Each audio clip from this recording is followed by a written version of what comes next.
This guy still believes 100%. Hey. That's the crazy yourself in your head of a difficult to do it. A lot more control and the big win. And not just injuries, by the way, for Pompidino, legitimate health scare. But his life in jeopardy. So, with that, he's returning. Oh, it's so funny when I sit here in my workout room. Right. I got tired of hitting that mattress, like with my power shots because it's weird, and so I've got like this headgear that's like tied around the mattress with hand wraps. Really? It's fucking hilarious looking, dude. Oh my god. I didn't realize how small those girls were going to be in this picture, bud. Oh yeah. Yeah. Who like the chicks in the UFC main event? Well, I mean, on our live chat. If you go to YouTube on your phone, you can see Oh that. yeah. Yeah. Damn, this is live on YouTube. Yeah. Damn, you're good, Lewis. I'll give you that, bro. If only I would have made Holly Holm and Ketlin Vieira, the right size. Yeah. Yeah, I gotta check this out. Oh well, bro. I'll probably save that backdrop and just replace the people and make them bigger next time. I kind of like the backdrop. It doesn't look that bad, dude. Yeah. The right size. Yeah. Dang, who's that? What? Dude, that's fucking crazy. Right. Now I wonder if it follows me when I go off this. What do you mean? Does it show me on my computer? Dude, that's fucking crazy. Right. I just want to make sure if I leave Streamlabs it stays on Streamlabs.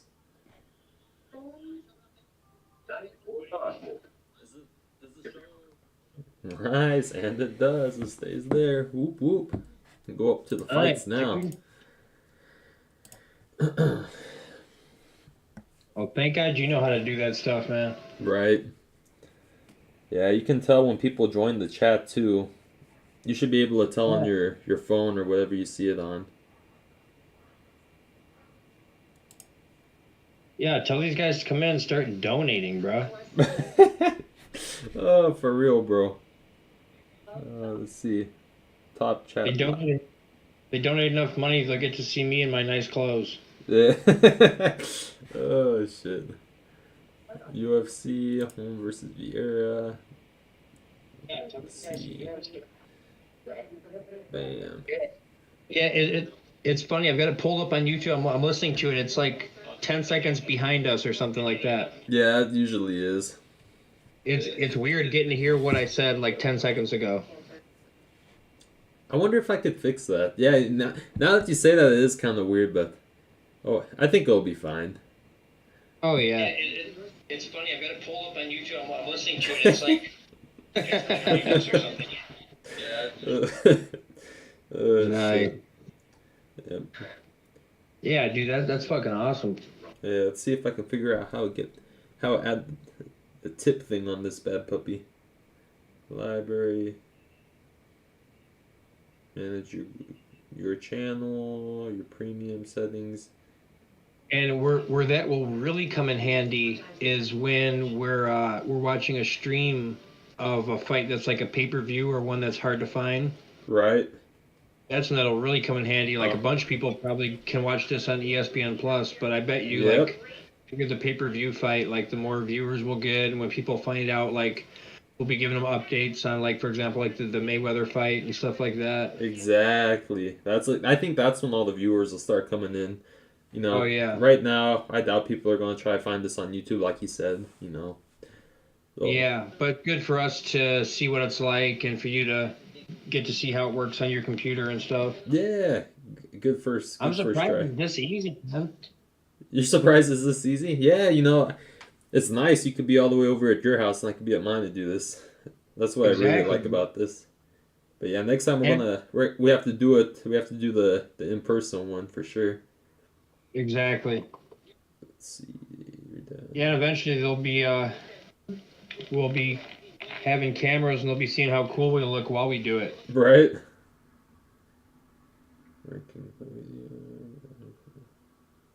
Maybe our fans will end up taking bets on which fight I'll be drunk by. Me too. Yeah. Dang, bro.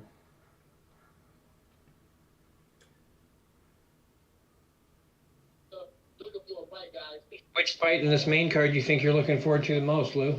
Oh, definitely that Michelle Pierre one. Yeah. Yeah, bro. I'm pretty excited for that one. I think that's the one that's for sure gonna go to a TKO. I don't know who's gonna get it, but I know it's gonna be that for sure.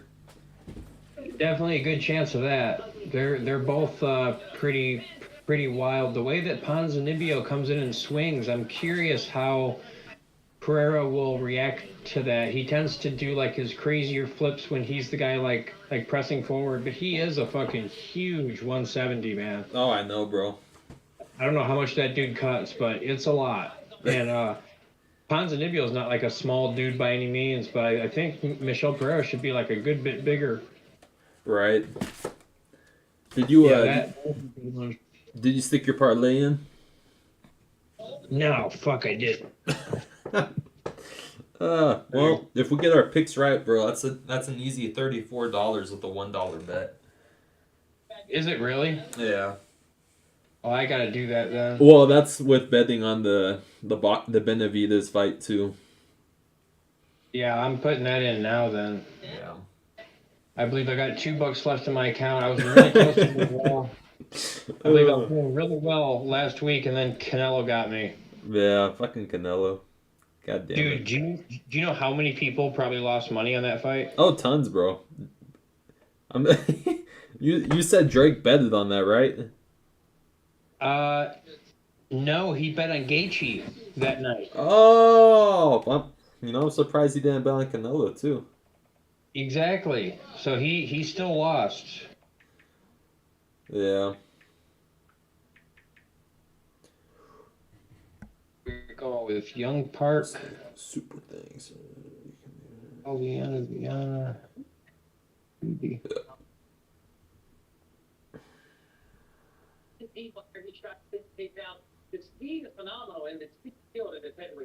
I'm surprised that Chidi Njokuani is like such a favorite.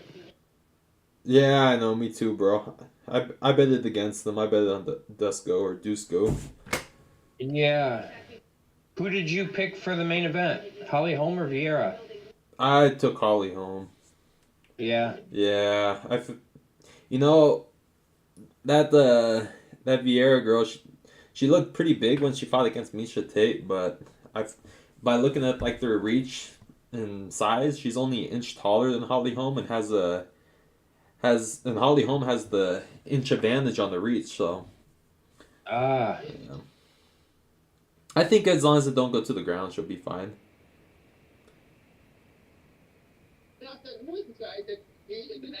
Yeah, you're right. It does make it a way better parlay picking Dusko.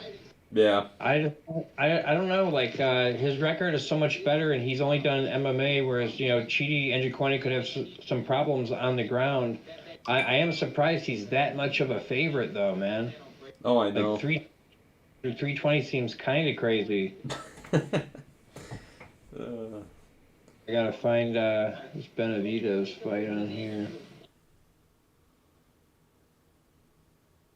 Get into a barn burner with him. You can have a guy that will put your life out. Michelle Vieira. Be very careful.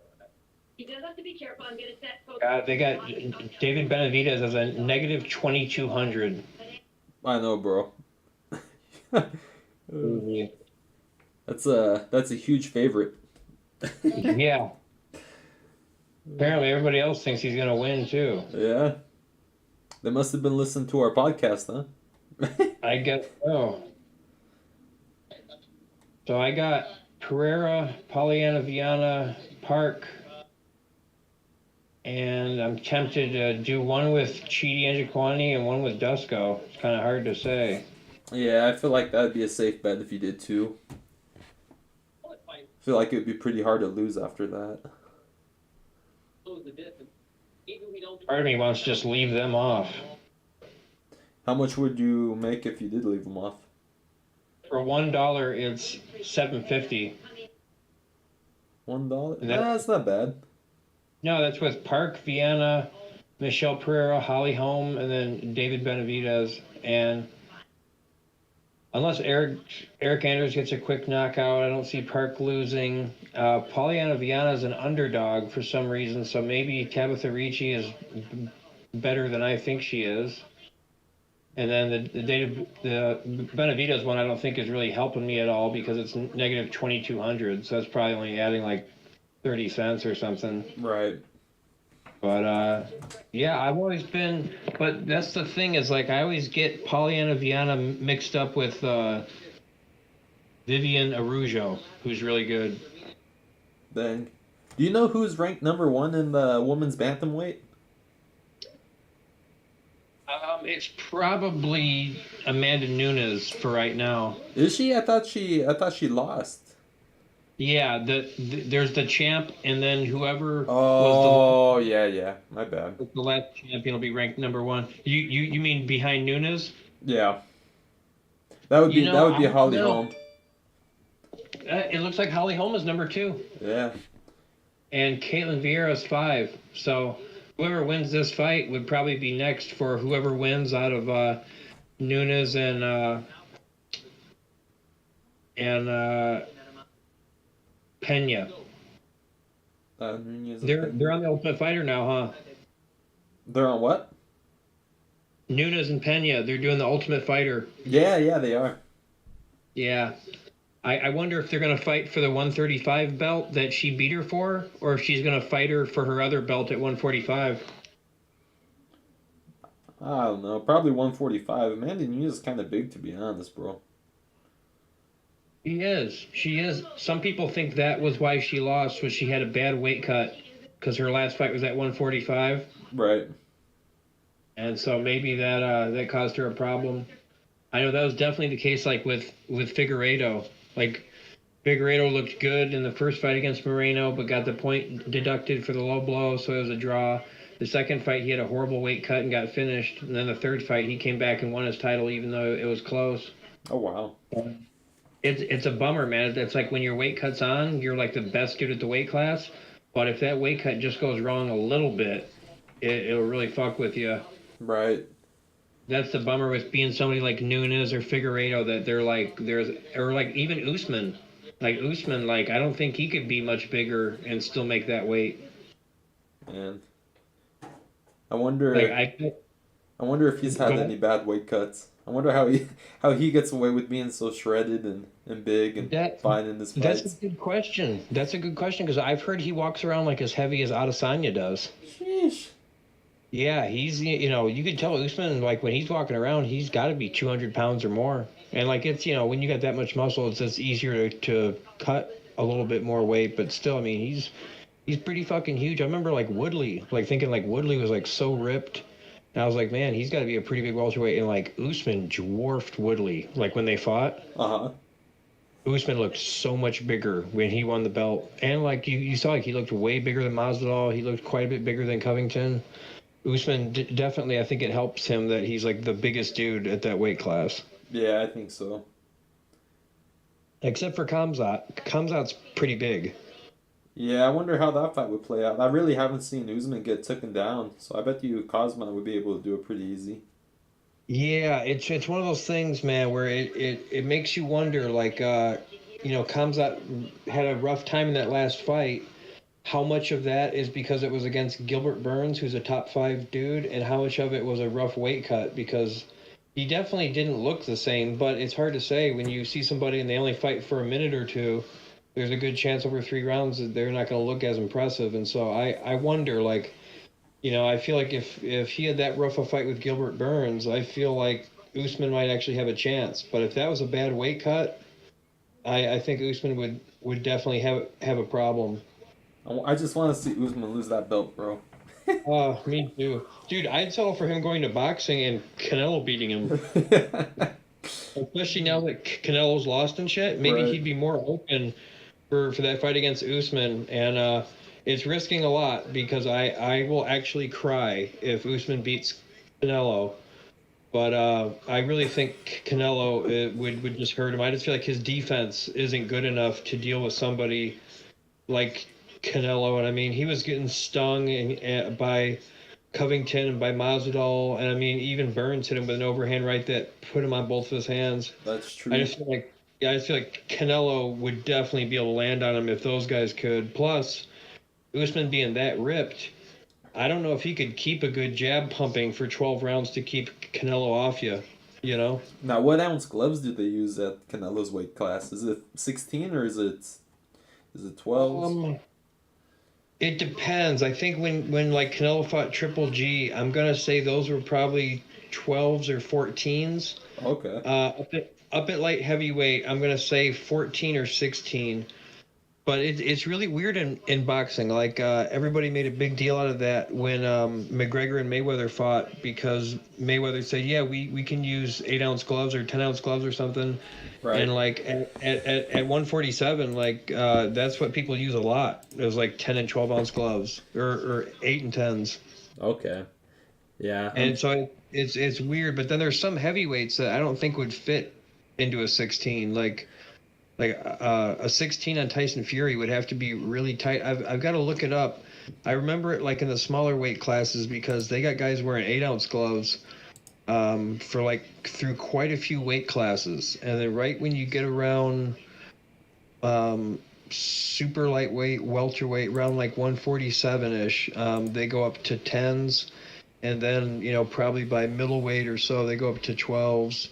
Probably light heavyweight like Canelo's fighting, maybe 14s, and then I think a lot of heavyweights use 16s, but I know they've got bigger ones. Like I know a lot of really like guys our size will use like 18-ounce gloves, like in sparring, like in boxing gyms. Jeez, 18-ounce gloves. That's ridiculous. Yeah, that's what they use like in sparring, so because they go a little bit harder, and that's also why they always wear the headgear even when they're pro, because with the way they're hitting each other and they're not like wearing a bunch of Vaseline and shit, they'd get cut and get hurt a lot more. Whereas, you can work on your defense a little more and see the shots coming if a guy's got an 18-ounce glove compared to, if they're wearing fucking 8s or 10s in their fights. Right. But it's a size thing, though. But it is crazy to think like how small those 12-ounce gloves felt in our fight that we had, and then to think like boxing at my weight class I'd probably be wearing 8s or 10s. Like that's fucking nuts, dude. Yeah, it's pretty crazy to think, bro. There's like no room to wrap your hands in those. Yeah, no shit, dude. I think that's why like they probably have to use the lace up ones then, because you wouldn't be able to fit your hand through the wrist part. Right. I noticed that too. I noticed when I started looking into like boxing gloves, they had a lot smaller sizes. Whereas it seemed like 12 ounces was like the smallest size I'd see in like an MMA brand, like a Venom or something. Whereas you start looking at Clado Reyes and Title and Ringside and shit, and even Everlast, they immediately have like some 8 and 10-ounce ones. Yeah. Let's buy them, bro. Yeah, pretty much, bro. Like I said, I don't know about cutting to fucking flyweight and then having an MMA fight, but I'd definitely like to get a fucking another boxing match set up. It'd be cool if I could get on that same card with you and Kenzie. Right. Just since you guys are going to be going up there anyways, and you guys are going to be in a training camp anyways. It'd be cool if I could get something up there, either boxing or kickboxing. I mean, I'm not totally against the idea of MMA. It's just not really what I want to do. I definitely want to make my grappling a lot better before I do that. And I just kind of how I am. Like I'm only doing the jiu-jitsu because I'm at a jiu-jitsu school and doing it to work out with Trevor and Taylor and shit. But even the jiu-jitsu tournaments, like I'll do them, but I'm not like super looking forward to it or anything the way I would like a boxing or a kickboxing match. Right. I kind of feel the same way about MMA. Like I feel like I might be able to tap some dude out once he takes it down with a guillotine or a triangle, but I don't know that I can stop like a good wrestler or something from taking me down. And so then I'm basically in a jiu-jitsu match with fucking punches where I want to strike. You know what I'm saying? Right. Yeah, bro. You know, for someone who doesn't really care about jiu-jitsu, you're pretty good at it. Pretty good at it, to be honest. Oh, thanks, brother. Tossing up them guillotines left and right, them darces. You got to use long arms when you can, brother. Yeah, it's working for you, man. I try using mine. They don't Yeah. get me nowhere. These biceps get in the way, bro. It's a blessing and a Yeah, curse. I bet. But at least you got the defense, man. When you got the defense and the short neck and the big shoulders like you do, you'll hang in there long enough. You'll find a submission. Whereas I know I can't be getting smashed on the bottom, so I got to throw some arms up quick. You know. Yeah. But I'm sure I'll do it more and like I'll like it more, and I definitely like it more now than I ever did. But it's like I don't know. Maybe it'll change at some point, but it's like I'm just not having the same amount of fun that I'm having. Like That's striking, yeah. like that's the only reason I go to Windsor those 2 nights is for the kickboxing. Like I'll go and do the grappling too. Right. Like it's the kickboxing I'm going for. And so like that's kind of how I feel about MMA. Like it's cool because I can throw all my kicks and shit like that. But the other thing I don't like about it is that it could just end up being a sloppy grappling match with punches. Just being Adesanya, bro. Don't Yeah, get taken true. down. Yeah, I got to work on that, like using my feints for takedown defense and shit. My takedown defense is definitely not that great. Maybe now it'll be better if I just keep trying to guillotine people when they take me down. There you go. That'll work out for you. Yeah. But, I definitely want to have an MMA fight, like, at some point. Like, it's not like a thing of, like, I'll never do it, but, I suppose it would be cool to get out of the way and shit. But I'd really rather either get lucky and get a boxing match, like when you guys are doing shit, or another kickboxing match, or I'll just plan on doing that Masters World shit or one of those. Nice. Double gold, bro. Double gold. Trevor and Taylor are planning on doing that IBJJF shit. It's like the end of June and the beginning of July out in Vegas. Yeah, Nationals, yeah. Yeah, and apparently it's also International Fight Week. So it's the same week that like Volkanovski and Holloway will be there for their fight, and Adesanya versus Cannonier. Oh, shit. And yeah, Trevor said he was joking with Todd, saying like Trevor and Taylor will do the IBJJF. They also have a Golden Gloves boxing thing. Maybe I'll do that. And then he was joking with Todd and saying him and Bella could do the weightlifting tournament that they have out there. Man, that'd be great. I don't know about any of that, but I definitely dig the idea of a boxing tournament. I'd rather bro. get one a little sooner, if I'm being honest. But that's super cool. I didn't know they had Golden Gloves over there in Vegas the same time going on as International Fight Week. Yeah, we gotta look into it a little bit and like see how good the dudes are. They might, I don't know. I might not even be qualified to get in there, but I don't know. I guess it's different. Like all boxing things, like it's different kind of what experience level they want you to have and shit like that. Right. Part of me's hoping that dude that I was supposed to fight. What's weird is not only did he fight some other dude, but it was another dude who was like quite a bit taller than them, like me, and they were wearing headgear, which they told me it was no headgear and shit. Uh-huh. And so what would be cool is if him winning that fight made him kind of cocky. And then he actually wanted to do our boxing match, like on the same card as you and Kenzie. Hey, there you go, bro. Call him out. Message him. Yeah, really be like, hey, you had one fight, and I couldn't tell if he won or lost. But I'd be like, bro, you're either even with me or you won one and I lost one. So like, at least yours was in a boxing match and mine was in a different sport. So you think he'd be down with it? The cool thing is, it being 2 months away. Plenty of time for somebody to need somebody at my weight class, you know what I mean? Right.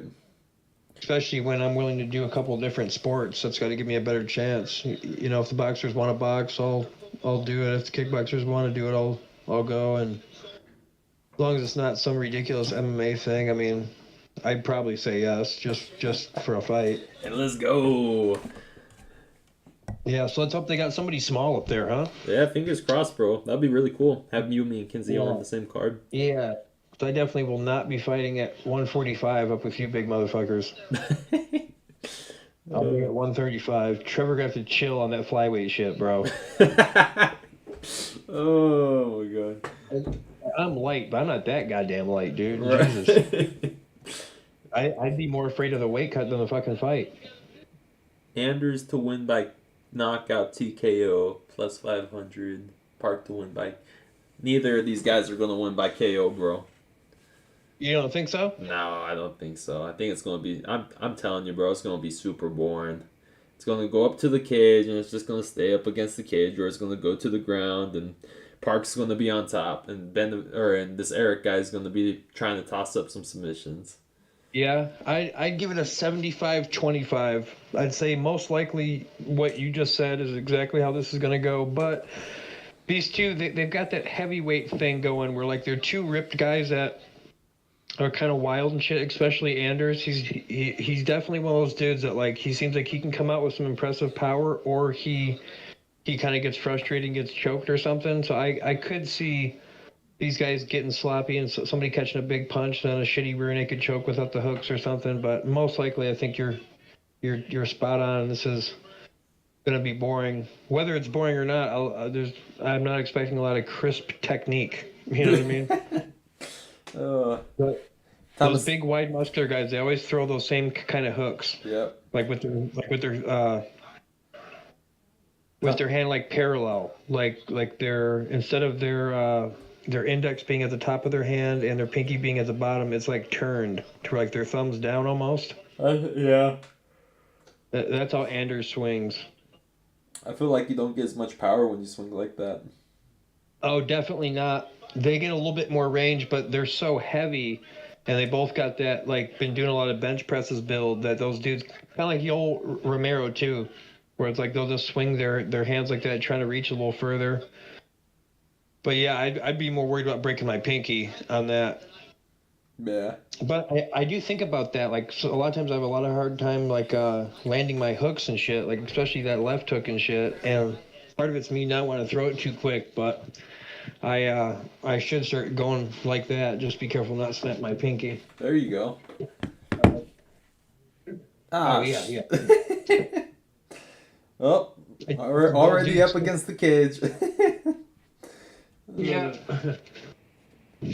Is he here? No. Oh, I was gonna say I didn't see him come in. Yeah. Hey, what up, Bernard? Well, thank you. our third member of the our third member of the fights tonight. Yeah. Yeah, it's just Travis's dad asking for the switcher back and to say that the pizza's ready. Nice. All the essentials. Exactly, bro. I don't know why he's hanging on to that, to be honest. I think that's only going to benefit him if he pulls guard. I don't think he knows either. He looks like he's doing something I do a lot, where I'll do something just because I've seen other people do it. Right. Like, I'm like, oh, he's on his back and he does this with his legs.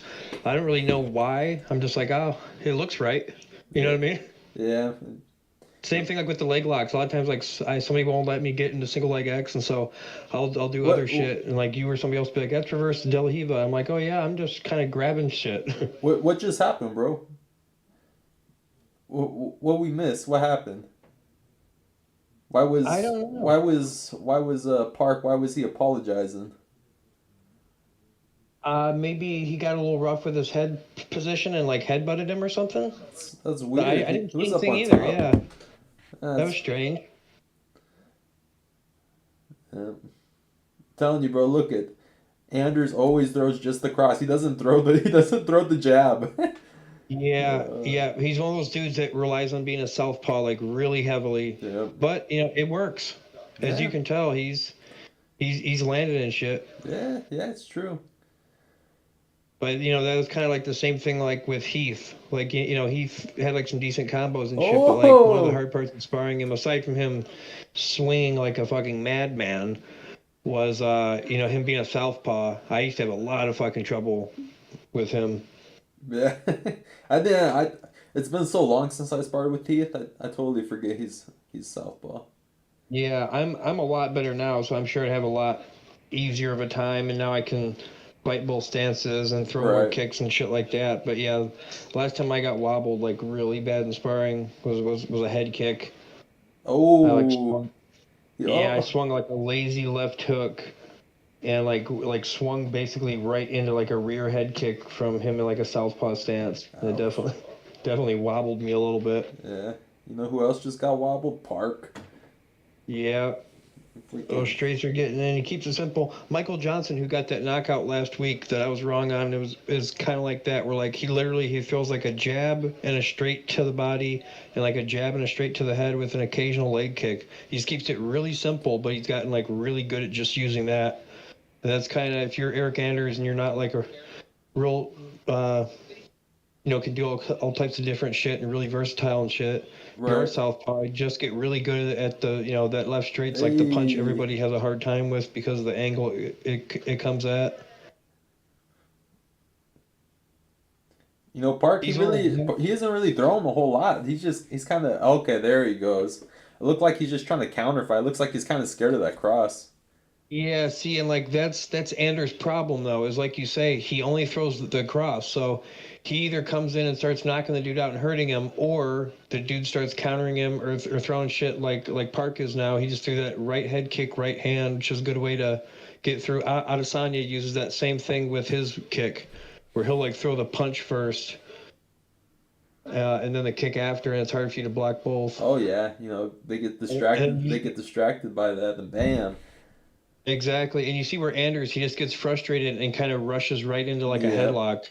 Yep. And that's the thing, is like he's good at what he does, but that's his only option. So if you start countering him or you start landing on him, he's just going to keep Nice diving into takedown. these spots. And it looks like Park can't choke him, but other people, if he keeps running in with his head like that, Ooh. I can tell you, I'd be trying to guillotine him right now. Oh shit! You see what Park just did, shaking the finger? Yeah. Looked like it looked like Eric tried to throw on the kick a little too soon. Right as soon as he stood up.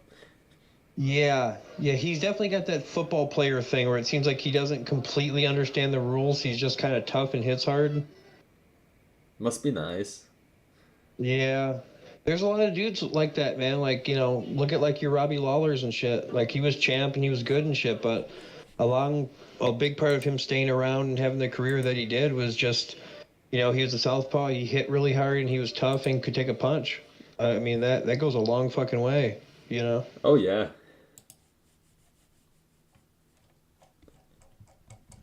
Right now Especially if you're athletic and fast and shit. they just finished round 1. Let's see. Do you know how good Eric's gas tank is? You know how he does in these, in his middle and last round? I think it's surprisingly good. I think he's one of those guys that benefits from being at middleweight, whereas like the heavyweights don't really have to watch their diet at all and shit. Whereas I think he's one of those big dudes that's got to do cardio and shit to stay at 185. So I think it's not bad. I don't think he's gonna be like Robbie Lawler and like really be a terror in the last round or anything. Right. He's one of those dudes.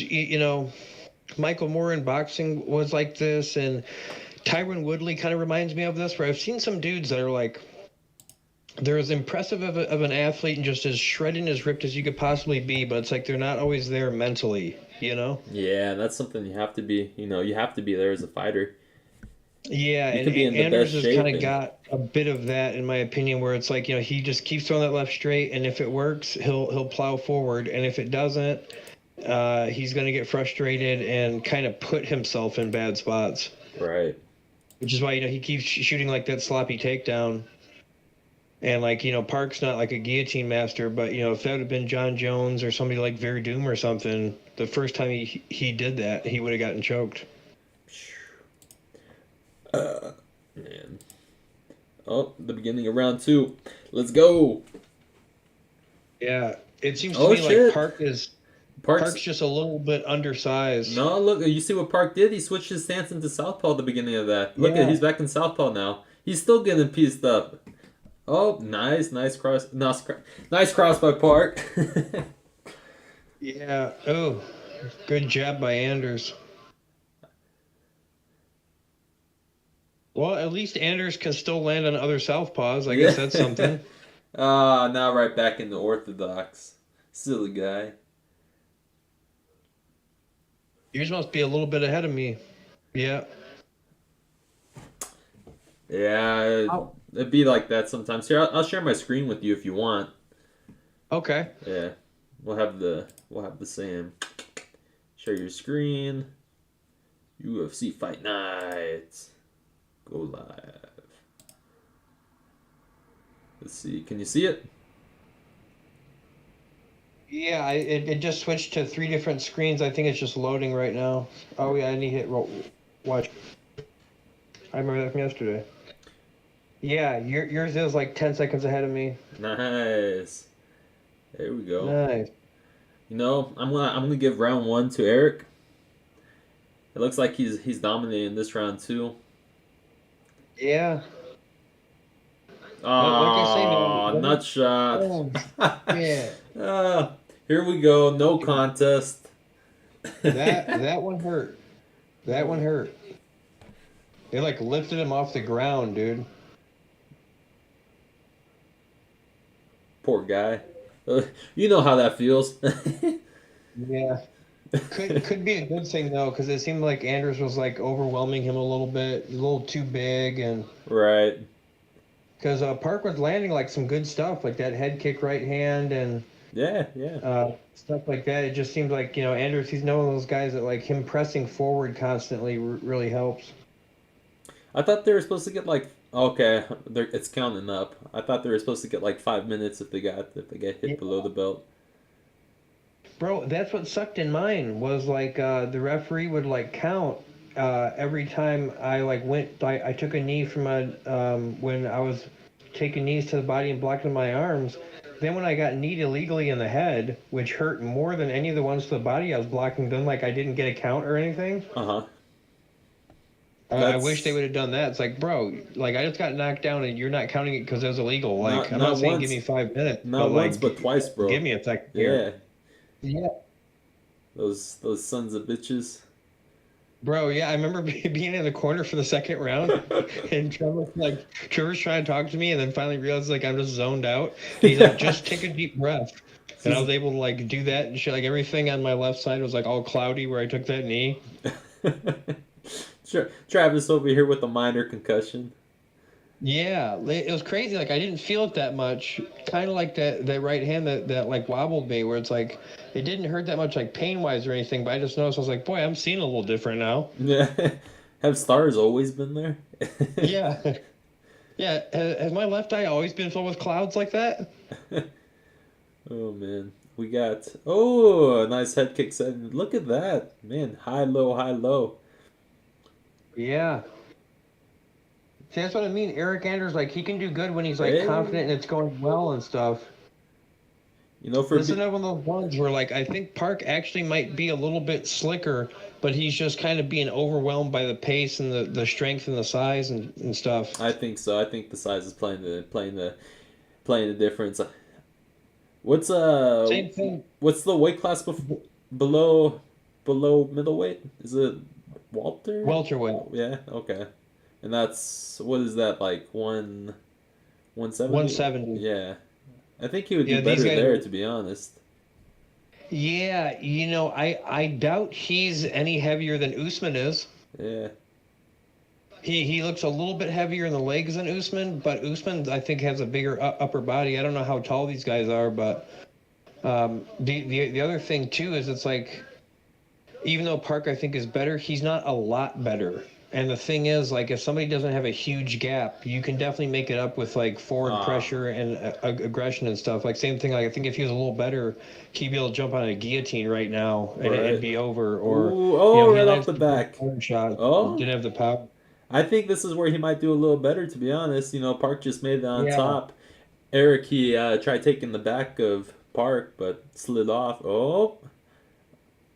Armin, there we go. Armin, no, he did the right thing. He got his arm to the outside of his leg. Yeah, he must not be much of a choke guy. I guarantee, though, Anders should be more tired being bigger. Man. Don't look like it. I think Park probably going to need a finish now, huh? Oh, yeah. He's definitely lost these last 2 rounds. Even with Anders throwing that nut shot. Which is crazy. Like usually when you come from an Asian country, like He's with his name. I'm gonna say he's from Korea, but I know like the Chinese athletes like Zhang that fought Rose Namajunas and Joanna Jędrzejczyk and stuff. You've got to get like approval from the government, and there's so many people over there trying to break into the big scene that like usually when you get in, you know, you're like the Korean Zombie where you're like by far the best in the country and stuff. Hey, look at that! We actually got a comment. We actually got a comment? Yeah. What'd they say? Will you be showing the fight? So you're sharing your screen with me, but not them, or what? Yeah, I'm not sure if I'm allowed to share my screen with them. But, you know, we're allowed to commentate, but I think as soon as we start sharing the screen, that's when it gets Yeah, copyright- you know, I copyrighted. wonder how that goes. Like, I'm sure on a pay-per-view they'd shut you down immediately. I wonder how they are about their ESPN Plus stuff. But you're probably right. With our luck, they definitely shut our ass down. Yeah, you know, I think they'd want people to pay for the subscription, so. Yeah, at least we're telling you guys what's happening. Yeah. You know, this is play-by-play like the old radio in the 40s. Yeah. Oh, hey, Park's looking pretty good this round. He's coming out a little bit more explosive, huh? Look at that. It Yeah. looks like Eric's a little tired. Maybe you were right. You Bro, know, and Park I've seen Anders like winning a fight and then just get hit a couple times and then it just kind of falls apart for him. So Park could definitely win. I think his corner just told him, they're like, bro, you might not want to go back to Korea unless you win this fight. I think they're a little harder on him over there. Same with Russia. Oh, look at that! I think he hurt Anders a little bit with that stiff jab. Look at him. Yep. Anders looks tired too. Yeah. Uh-oh. Ah, Park's losing the gas tank too. He's up against the cage. If he can stay off the cage and keep those jabs and crosses coming, he'll probably be able to win this. Nice. Yeah, looks like Anders is definitely tired if he's not coming forward anymore. Well, but Park's gonna have to keep him off him, man. He keeps clinching. Yeah, 3 minutes ain't a whole lot. He better start getting to work, or we're gonna lose this parlay. Yeah, a good straight right left hook would do wonders right now. Maybe even a body shot. That left hook that'd probably save him. Ooh, he's eating some straights though. Yeah. Yeah, he is. Ooh. That cross, man. Yeah, that southpaw cross is tough, man. The only way to really counter that cross, if Park, he needs to do a better job keeping that lead foot on the outside of Eric's lead foot if he wants to counter with his own cross. Staying on the inside of his lead foot is good for slipping the cross, but staying on the outside is better for landing the cross when you go southpaw against orthodox. Yeah, and if you are going to be inside like that, it should be your jab that you're using. Yeah. Neither of them are using it.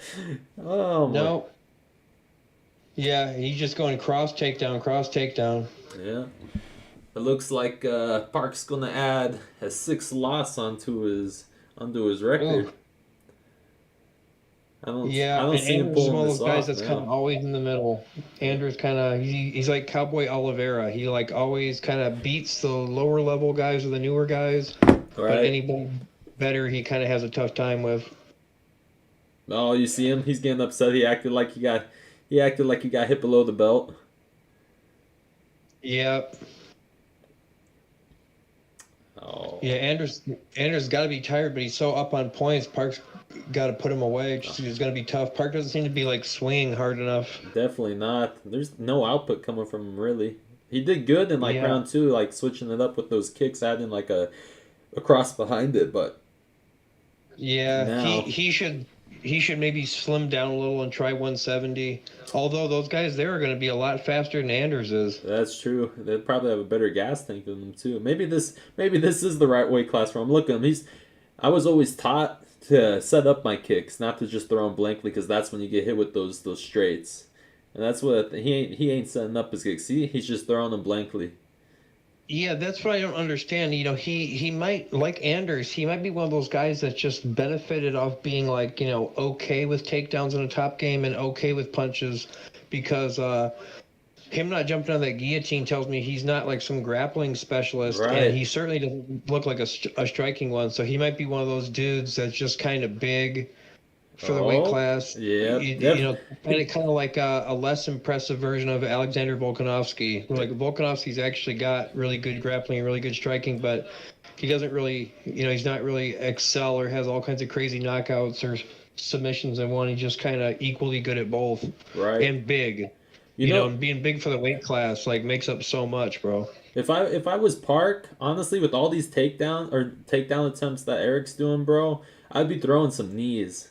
He hasn't thrown one knee with all these like shots he's been taking on his legs. I don't even know how many he's done. Maybe like 10 at least. Now look at him. He's acting confident. I'm trying to bring him in. Last 10 seconds. And if he started going to his right and throwing that uppercut, he can either land the uppercut when he's shooting a takedown or land the uppercut after slipping the cross, kind of like Tank Davis does. Yeah, he did that in the beginning of round 2, but he didn't really. Oh, look at him. He's laying on the ground. Oh, freaking Park. SMH. What a bummer. What a bummer to have all those muscles and stuff and just kind of... weighs you down, fam. Weighs you down. That's the one thing. If you throw all kinds of different strikes, then aside from switching stance or changing from going forward to going backwards or vice versa, at least you can switch that up. But you'd think when you keep it as simple as those two guys do, like you got so many options for changing it up. If you'd have just thrown knees and uppercuts, it could have been a totally different fight. Right. Yep. Yeah, it would have been a way different fight. Even with his jabs, too. Like, he was hurting him in the third round with his jabs a little bit. I think if he would have done that all throughout all the rounds, he would have been fine, too. Yeah, it seemed like the southpaw thing definitely gave him some trouble. Yeah. That's why I'm curious for this Njokuani fight, because that Dusko guy he's fighting is tough. Definitely, anybody like you that had him in their parlay might pay off, because I think he's definitely going to be the better MMA fighter.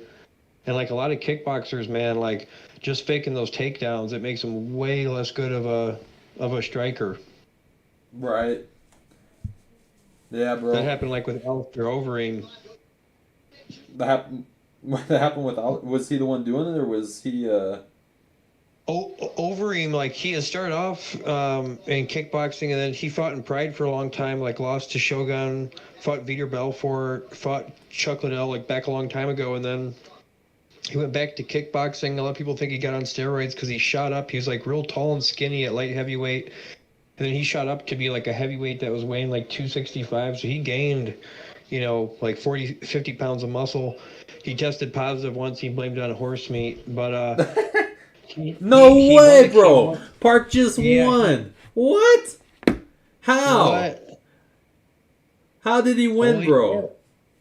I'm glad he did, because he was on my parlay. Yeah, he was on my parlay too, but the only round he came back in was in round 3. I really have no idea, bro, on how he won this fight. Oh shit, dude! I forgot to place the fucking bet. Oh man, I can't believe he won. That's crazy. Yeah, I guess that's 513 instead of 679, which is a bummer. I would have had my first one right. Yeah, damn it, bro. Well, man, I can't. I can't believe that happened. Then, bro, the judges come in clutch. I guess so. That little boost of energy he had at the end might have.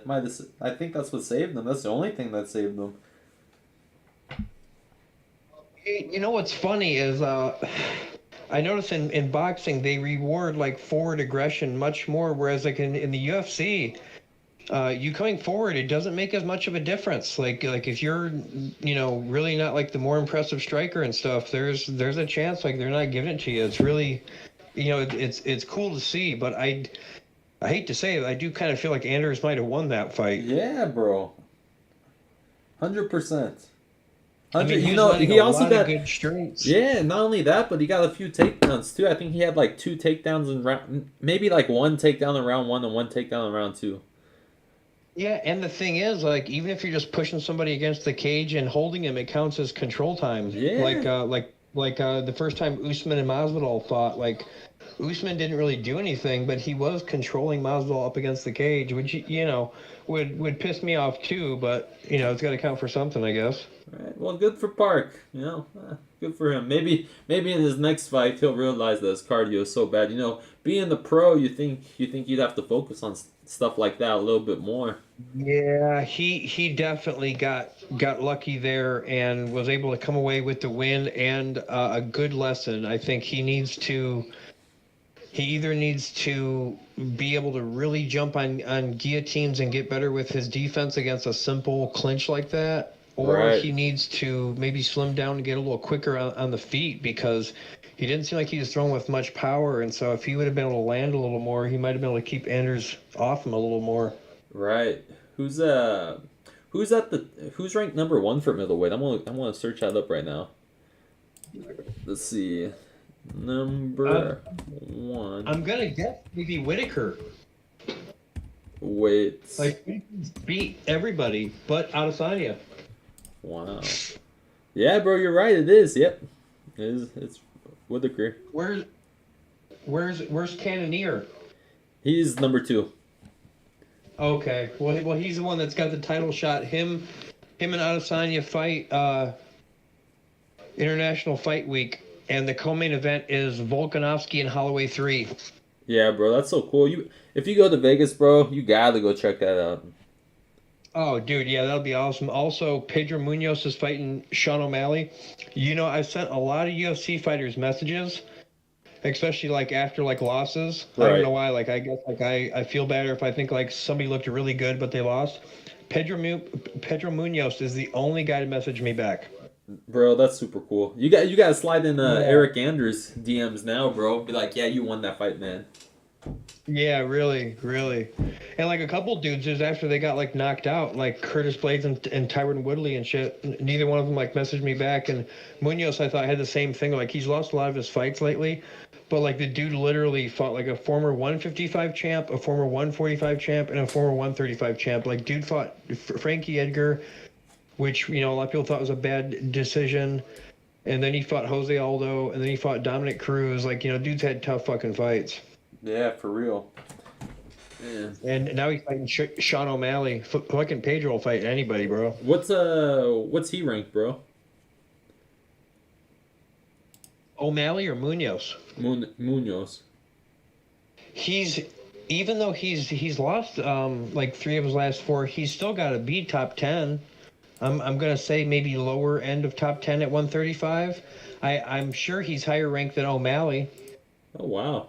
And so that makes it kind of like a ballsy fight. Like, obviously he'd get a lot of hype, but O'Malley already got beat by Cheeto like 1 fight ago. Right. And so for him to put his ranking on the line and stuff like that, and it'll make him look bad, because if he loses, he's lost 4 of his last 5, even though he's fighting one of the better guys. And it's the same thing that kind of happened like with Cheeto Vera, where like people thought Rob Font was going to win because he had won more fights lately, but Cheeto Vera had like way tougher fights.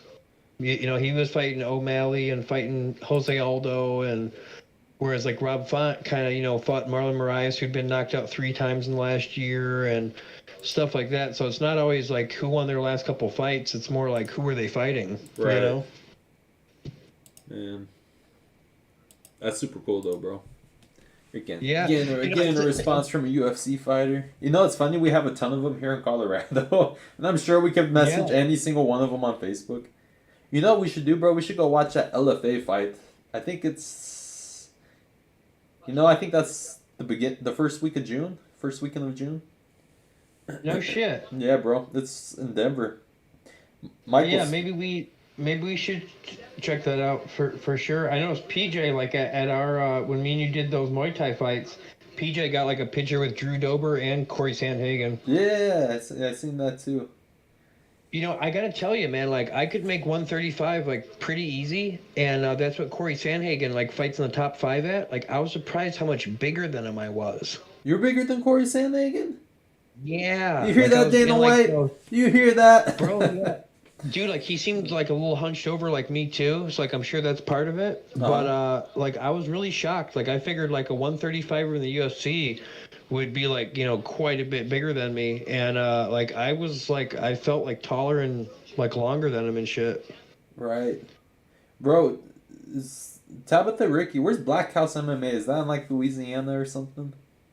I think it's California. Black House MMA. Wonder Boy used to train there with Anderson Silva and Lyoto Machida. Oh, wow. Yeah, so Black House at least like 10 years ago was like the hot gym in America that all the badass Brazilian strikers were coming to. I don't know like who's there now. I know Wonder Boy's at his own gym, and I'm pretty sure Shogun and Anderson Silva are back in Brazil. Shogun just got knocked out in Bellator, or Lyoto Machida, I mean, just got knocked out in Bellator a little while ago. Yeah, I see that. I see that on And Instagram. then Anderson Silva's been boxing in his late 40s, which is really impressive. 47 years old, homie, 47. It's crazy too. Like I'm pretty sure he's won every one that he's had, and like he's already faced like a former world champion when he fought Julio Cesar Chavez. He was a champ, I'm pretty sure, at 160 or 168. I think him and Anderson fought maybe at light heavyweight, like 175 or something. But that was pretty impressive for Anderson Silva to beat him, especially like in Mexico, where the judges were on his side. Right. I don't know if you saw that card. It happened during the quarantine, but Julio Cesar Chavez Sr., like the famous one, was in the main event against Anderson. against another old Mexican fighter. I forget who it was, but they were both like 50 or 60. It was the son of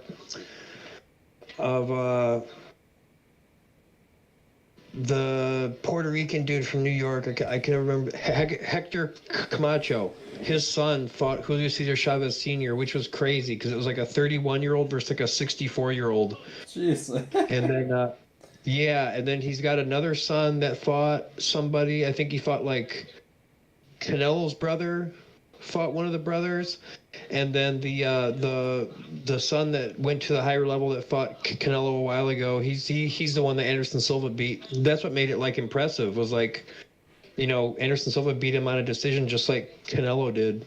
Dang, bro.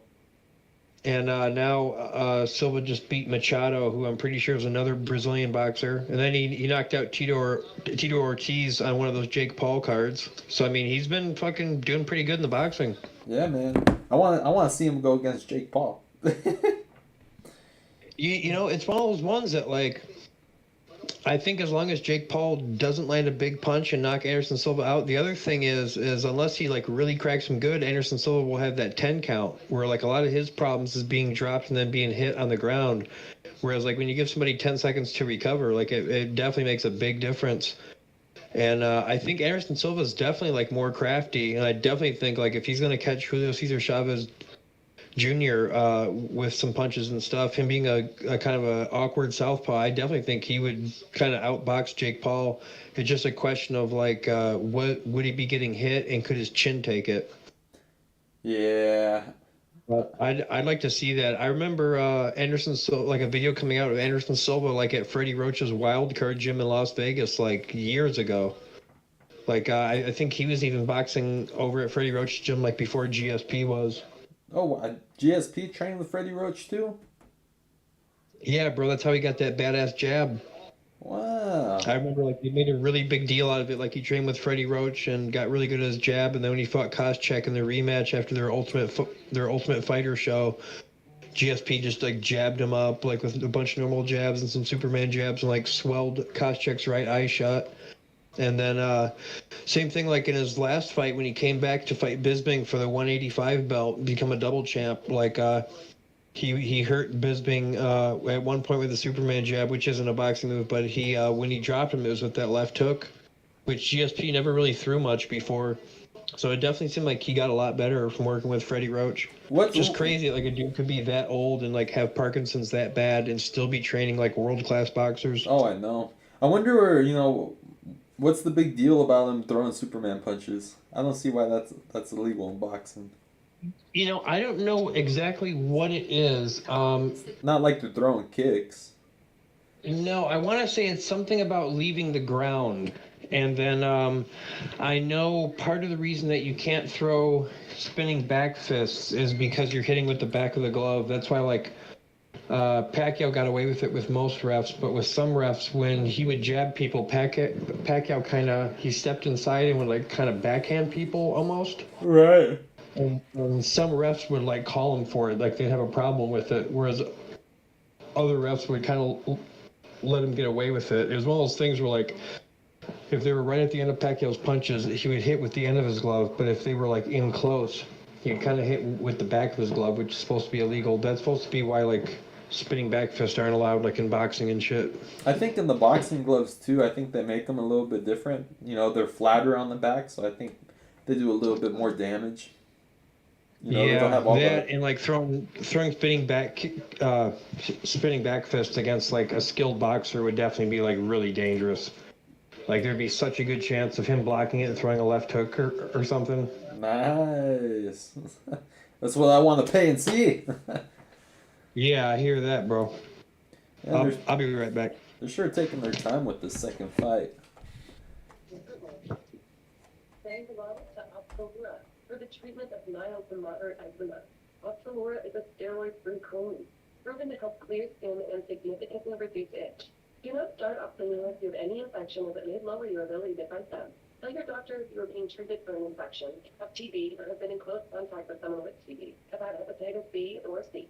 Serious lung infections, skin cancers, blood clots, and low blood counts have been reported with Opzelura. In patients using JAK inhibitors, serious infections, increased risk of death, lymphoma, other cancers, immune system problems, and major cardiovascular events have occurred. The most common side effect is pain and swelling in the nose or throat. It's a one-of-a-kind cream. So what could that mean for your skin? Ask your dermatologist about Opzelura. All right, finally getting into the second fight. Polyana Viana versus Tabitha Ricky. Dang. Viana has a 7-inch reach advantage too. It's crazy. Didn't even show their walkouts.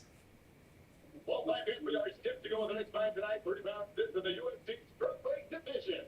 Introducing you first, fighting into the blue corner. Her background is judo and her in jiu-jitsu. At 5 feet 1 inch tall, she weighed officially 115 pounds. In 7 fights, her record stands at 6 victories with 1 defeat. Fighting out of the Let's go. So follow us in. Here it is. Let me show her. And across the octagon, fighting in the red corner. Polyana looks so calm, just standing there awkwardly with her arms crossed. 16 pounds in 16 fights. Her record stands at 12 victories with 4 defeats.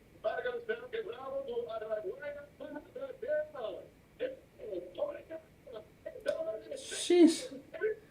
Tabitha looking like a tank too. Not a tank, but really good shape. She's just over here laughing. Tabitha Reach minus 125, a slight favorite on DraftKings Sportsbook. All right. 105. Hey, nice kick by Viana.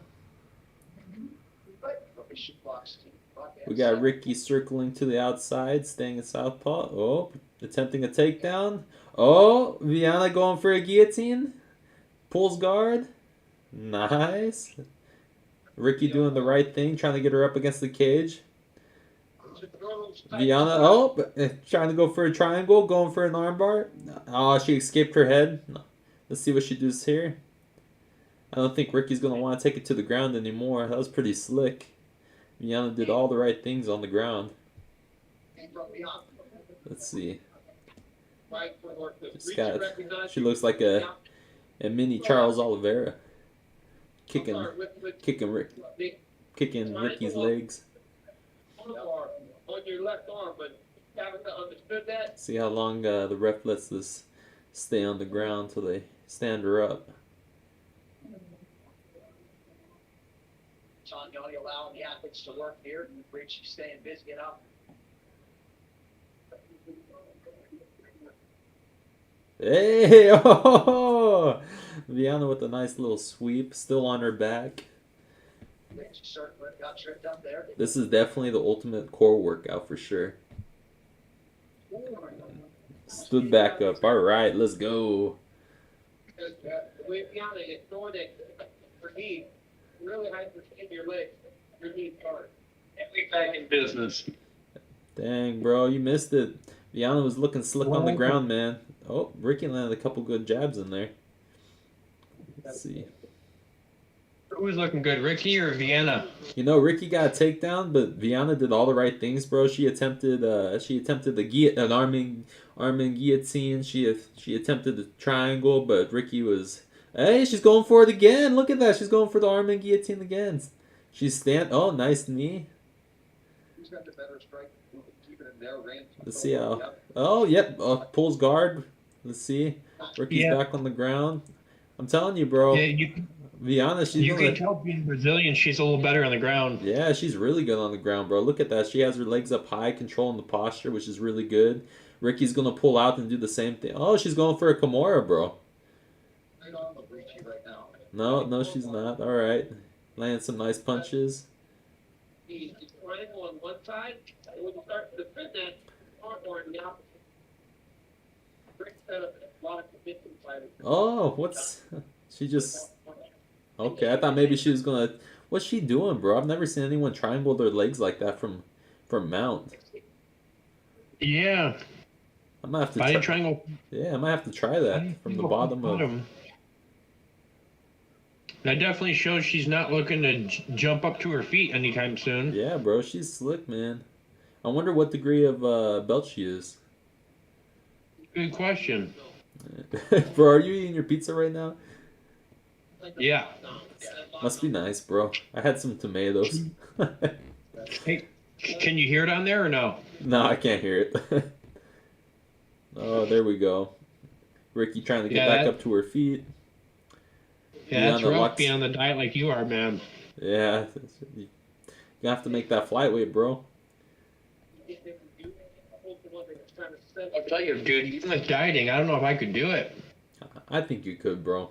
It'd suck really bad, but I think you could. We'll see. Maybe he'll get an offer for me, and I'll be on a fucking diet in a couple days, too. Nice. Oh, yeah. 50 seconds left in round one. I think I'm going to have to give this to Mrs. Vieira. She did way too good controlling Ricky in her guard. And then quite a few little slaps in there. It's really nice to see that change, bro, because when me and Trevor first started watching like 10 years ago, if you took somebody down and you were on top for even like a minute or two of the round, like you basically automatically won, even if you got hit way more. Wow. Yeah. Man. Look at that. Get him the angle. That was pretty sneaky. She threw an elbow right there. Hey. Yeah. She's going to finish this off on the ground. Definitely giving that to Vieira. You know, and that's the way like it should be. Like, just because you're on top doesn't mean that you're winning. Oh, yeah. Definitely not, bro. You know, same thing like with boxing. Like, just because you're coming forward doesn't mean you're winning. Yeah, exactly.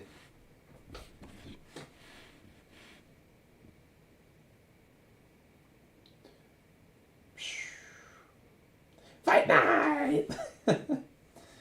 Oh, man. You know, it's funny. Even the commercials are different on your screen. Really? They're not the same, huh? No, mine's Pizza Hut one. And yours was Mercedes-Benz and now like a Special K. Yeah, bro. Man, that looks good, huh? Yeah, are you watching on ESPN Plus too? Yeah, I'm on ESPN Plus. Damn, that's what I'm on. That's weird. We have different fucking advertisements and shit. Yeah, bro, that's super crazy. I didn't know they could do that, to be honest.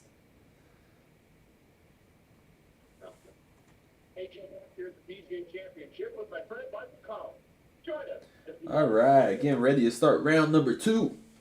Let's go. Yeah. You know, bro, I have a friend, one of my friends on Snapchat. She's over there right now watching this fight live. Oh, yeah? Yeah, it must be nice. Yeah, no kidding. I wonder how much it cost. I'm not sure. I want to. I don't know. You've been to some, right?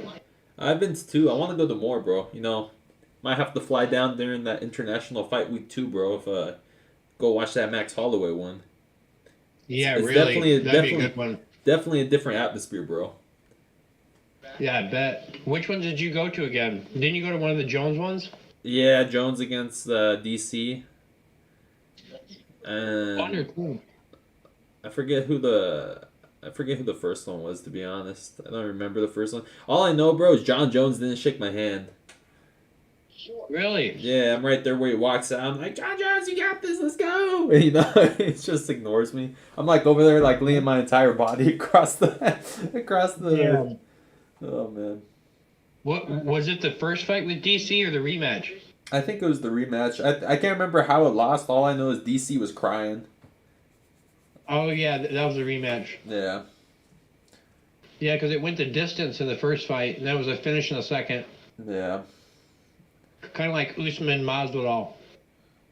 Yeah. Bro, this Vieira girl, she has kind of a weird stand-up game. Like, her kicks are really good, but her punches are super weird. She reminds me of, like, that old action figure game, you know, like, where not even the action figure game, but the, like, old school boxing game where you, like, move two handles and just throws straight jabs and crosses. And their heads pop up. That's what she reminds me of. I don't know if you ever listened to Jack Slack, but he calls it like the goofy Brazilian boxing, where like their elbows come way out, and That's what they call it, huh? well, that's what he calls it. But like some of the Brazilian jiu-jitsu people, kind of, they're just trying to hit hard, so their Whoa! Nice spinning elbow by Vieira. My bad, bro. I didn't mean to cut you off. No, you're good. That was a good setup, though. Oh. You know, I wonder where Ricky's from too. She kind of reminds me of a Brazilian a little bit. That's a good question. I'm gonna say American, maybe like Spanish American or something, but she could be like from Mexico or something. Right.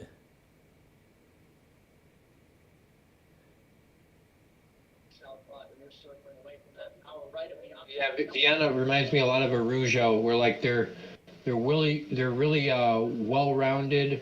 And they're good like with their striking and their submissions. They're not Ooh. beating at either one, but they're pretty well-rounded and stuff. Yeah. They're both fighting South now. Hey, look at that. She's getting her butterfly hooks in. Man, I'm telling you, bro. If I could roll like her, man, I'd be set. Yeah, really.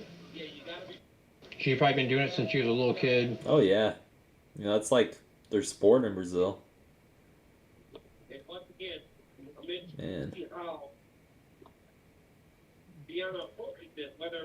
She looks so calm on her back, bro. I know, yeah. That's how you can tell she's been doing it forever. Right. I'll tell you, I don't know if it's some leg kicks or what, but Ricci's got some pretty nasty looking bruises on the top of her left leg. Oh, I didn't even notice that. Yeah, you know, it's hard to tell. Yeah. It's hard to tell because she's really tan, but yeah, you can see some on her left leg or on her right leg too. Yeah. You know, look, man, Vieira does so good too, bro, keeping her head off that cage. Yeah. Look at that. Yeah, nice does. triangle setup right there. You know who else she's a lot like is Mackenzie Dern. Yeah. Yeah, she is. Kind of like good on the ground and just kind of doing as good as she can with the striking. Yeah.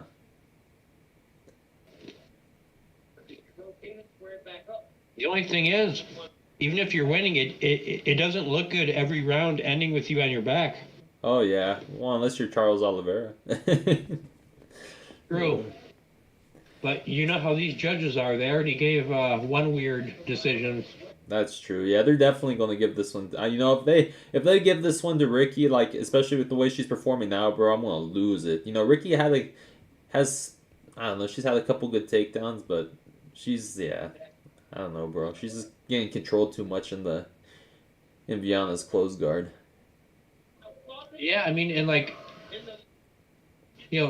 the takedowns aren't enough to win a fight. Like if you're getting beat on the feet and then you shoot a takedown and you're getting control on the ground, it shouldn't be a win. Right. Man. Oh, look at Park. Park got the decision and was backing up the whole time, so maybe they will give it to Vieira or the girl that's fighting. I totally just spaced her name. Ricky? No, Viana. That's what it is. Wait. Shit. My bad. I was looking at the chat, bro. You alright? Go to YouTube live dashboard, view your live stream, edit your stream, view your live stream on one browser, go to YouTube live. Trying to figure out this tip thing, bro, for the next fight. Yeah, really. Yeah, like, I don't know. If it's a pay-per-view, man. Yeah, bro, the pay-per-view ones, those are going to be the good ones, man. Yeah, we have to watch that Tank Davis one next week, bro. Oh, yeah. Yeah. Yeah, and people are going to be looking for that one, too, because they're going to have a hard time finding the stream. Oh, yeah, 100%. Hey.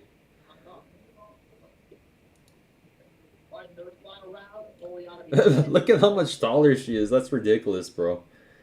I know. Yeah, the reach, too. I think it was like a 6-inch reach difference between the two. That's the only thing is, like, Viana's doing good, but she's got, like, no choice in where the fight takes place. All right.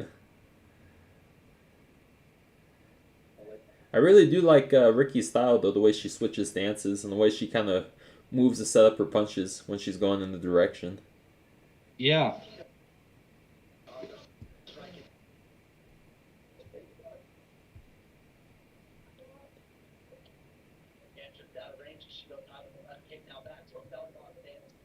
Bro, it was so funny watching. It was so funny watching these two like stand across each other. Viana, she's just over there like standing awkwardly in her corner, kind of like smiling, laughing. You would like. I bet she's like the nicest person outside the ring, bro. Viana or Richie? Viana, Richie's it's kind of like she definitely looked like she was there mentally, and still does, But like Viana, I was like, oh, maybe she'll break mentally. Yeah. Dang, bro, look at this. Yeah, Viana does look like she's slowed down, man. Yeah.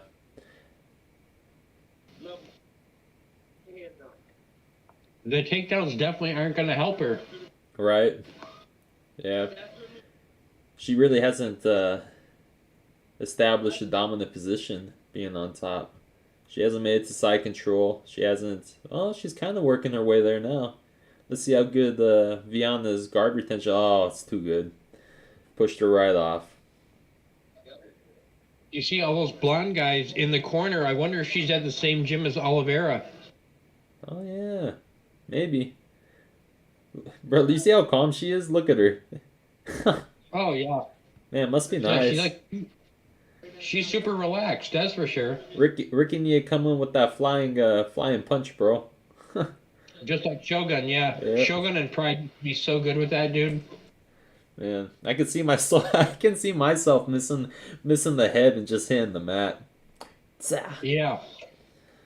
I've seen guys miss and headbutt the other person too. Oh, that's smart. I got a thick head, bro. I think I can do some damage there. Worked really good for Henry Cejudo and Evander Holyfield. Yeah, freaking Henry Cejudo, bro. Bro, that left hook headbutt's a good combo. Yeah. You just dive in with a left hook with your head down. Oh, it's over, bro. She's up on top now. Oh nope, she's letting her get up, huh? Man, you know how strong Ricky has to be to try to get the takedown like that, bro? She literally lifted all that with her back. Hunched over, no legs, just all back. With those long legs, with those long legs Viana has, I'm surprised she doesn't have a hard time taking them out, when one gets trapped. Yeah, I'd really like to see her throw up some subs, man. Yeah, she's tried, but Ricky, she's just too good at pushing forward and backing her head out. Ricky knows this girl's a submission specialist. But yeah, But I mean, it would be nice with this being the last round and her seeming so calm and in shape. It'd be nice to see her do a little more. right. Father. Yeah. If I was the ref, I would stand them up like right now. Exactly. Like while you're on your back and you're getting kicked in your leg, like it's hard to say that you're winning. Come on, ref. What you doing? They ain't working. Bro, 40 seconds left. Bro, I'm telling you, I see so many fights like this where it's like one person's better, but the other person has like a better game plan. Yeah. And then Rose it's like, Namajunas.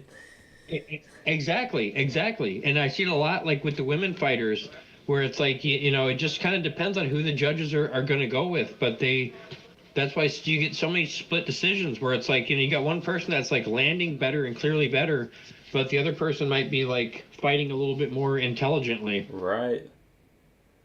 Which like right now, like you want to be the person on their feet landing kicks to the thigh. You don't want to be laying on your back, even if you are really comfortable there.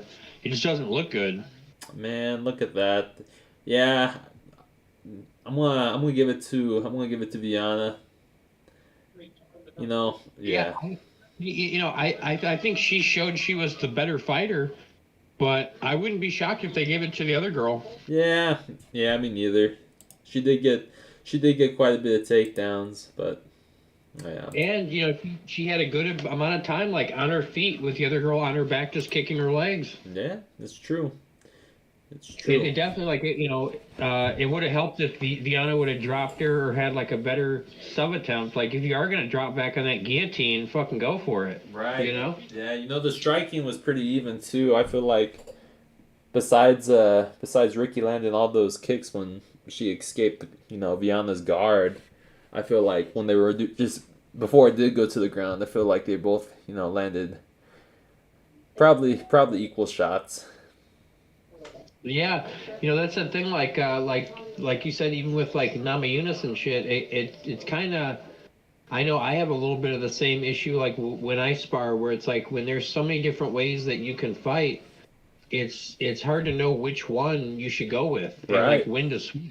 Like when are you switching to try to find a better path, and when is it giving up because you didn't land two punches? Like it's a tough thing to know, like when you should switch and what you should switch to and stuff. And it felt like Viana could have definitely come forward more and at least tried that for a little bit or something. It felt like she kind of just let the girl have those. Ah, son of a bitch! There goes my parlay. Yeah, mine too. Well.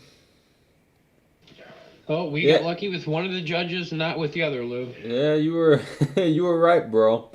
Yeah. We shouldn't have gotten the Park win, so they got revenge with the Ricci. Yeah, those sons of bitches, they got everything flip-flop, bro. I better go switch my parlay. Man. Yeah, I better go place a different bet in there. Man. That's lost my only one. I'm kind of excited for the next two, though. Chidi and Dusko. Yeah, Chidi's gonna be good, dude. Yeah, I think they gave it to her because she was the aggressor in this one. Viana wasn't in any danger at all. She was safe, and No, and like she never really landed any good strikes or anything. It just her coming forward the whole time in like a pretty even fight, man. Hey, That's look at that, bro. She is from Brazil. Oh wait. No shit. Yeah, she is. Yep. And she's a judo black belt. No shit. Well, that makes it make a little more sense. Yeah. Jonathan Ricci 7-1, moving on up in the strawweight division, where he had yet to taste defeat. The Brazilian flags were flying tonight as Jonathan Ricci gets it done over Poliana Vieira. Well, 1 weekend off of the UFC, and then we're back Saturday, June 4th for a heavyweight showdown. The Russian Type Alexander Volkov takes on the elite knockout artist, beats Boychard, Ezekiel Rhodes, and Strike. Make it out, main card has a special start time at 4 p.m. Eastern, 3 months, right beforehand at 1 p.m. I gotta tell you, man, I'm a little nervous putting in another parlay just because I'm not sure on Njokuani and Dusko, and really, I'm not sure on the Holm fight, and even Michelle Pereira and Ponzinibbio. That's the closest one, like odds wise. Man, that's yeah. They both had the same amount of wins, but Pereira's got twice the amount of losses, even though he's the favorite. Yeah. Man, yeah. Shit. 13 wins by knockout. Wow, that's pretty impressive. With a 21 record. Yeah, well, like I said, bro, he's a high level kickboxer. Yeah, man. Yeah, he won his debut with like a really good straight right hand. Yeah, he's only had 2 fights in the UFC, right? This is gonna be his 3rd. I think so. I've only seen one of them. Mm. Well, apparently he's a black belt in Brazilian Jiu-Jitsu, which I wouldn't have thought that. What? Well, now I'm changing my mind. I want money's on Chidi now. I didn't know he was a black belt, bro. Yeah, right. Man.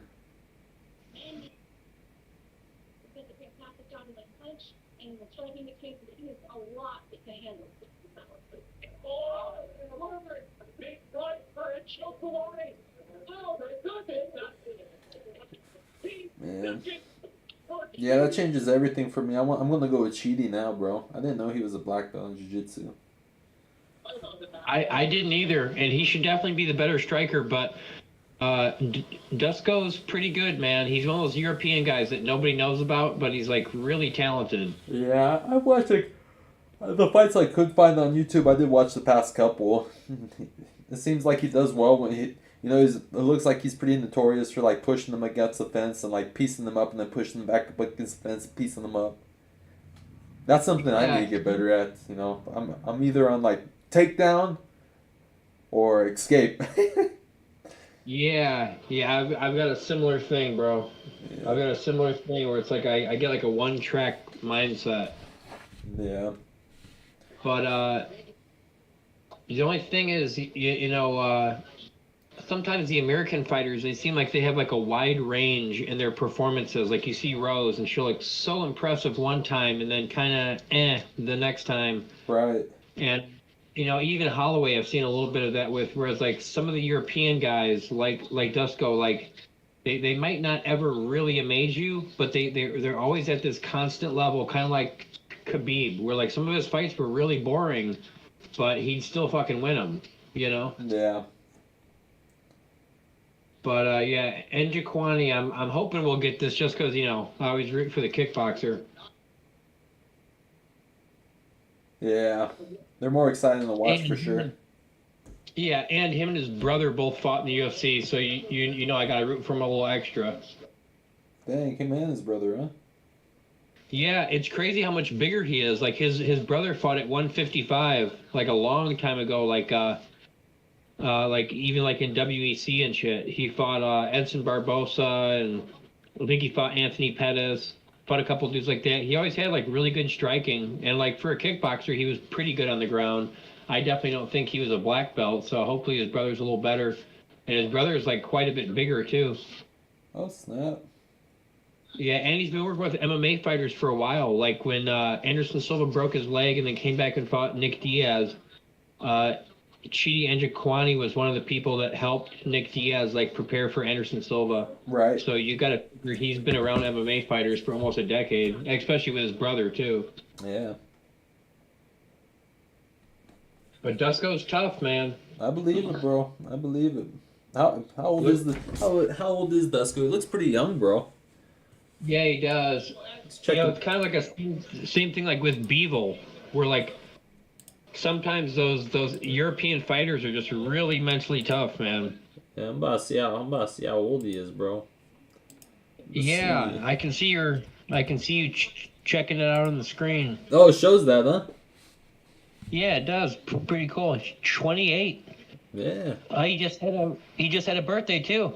May 19th, he did. He was 27. Yeah, his is only a couple days after mine. Yeah. Let's see how old Mr. Chidi is. 33?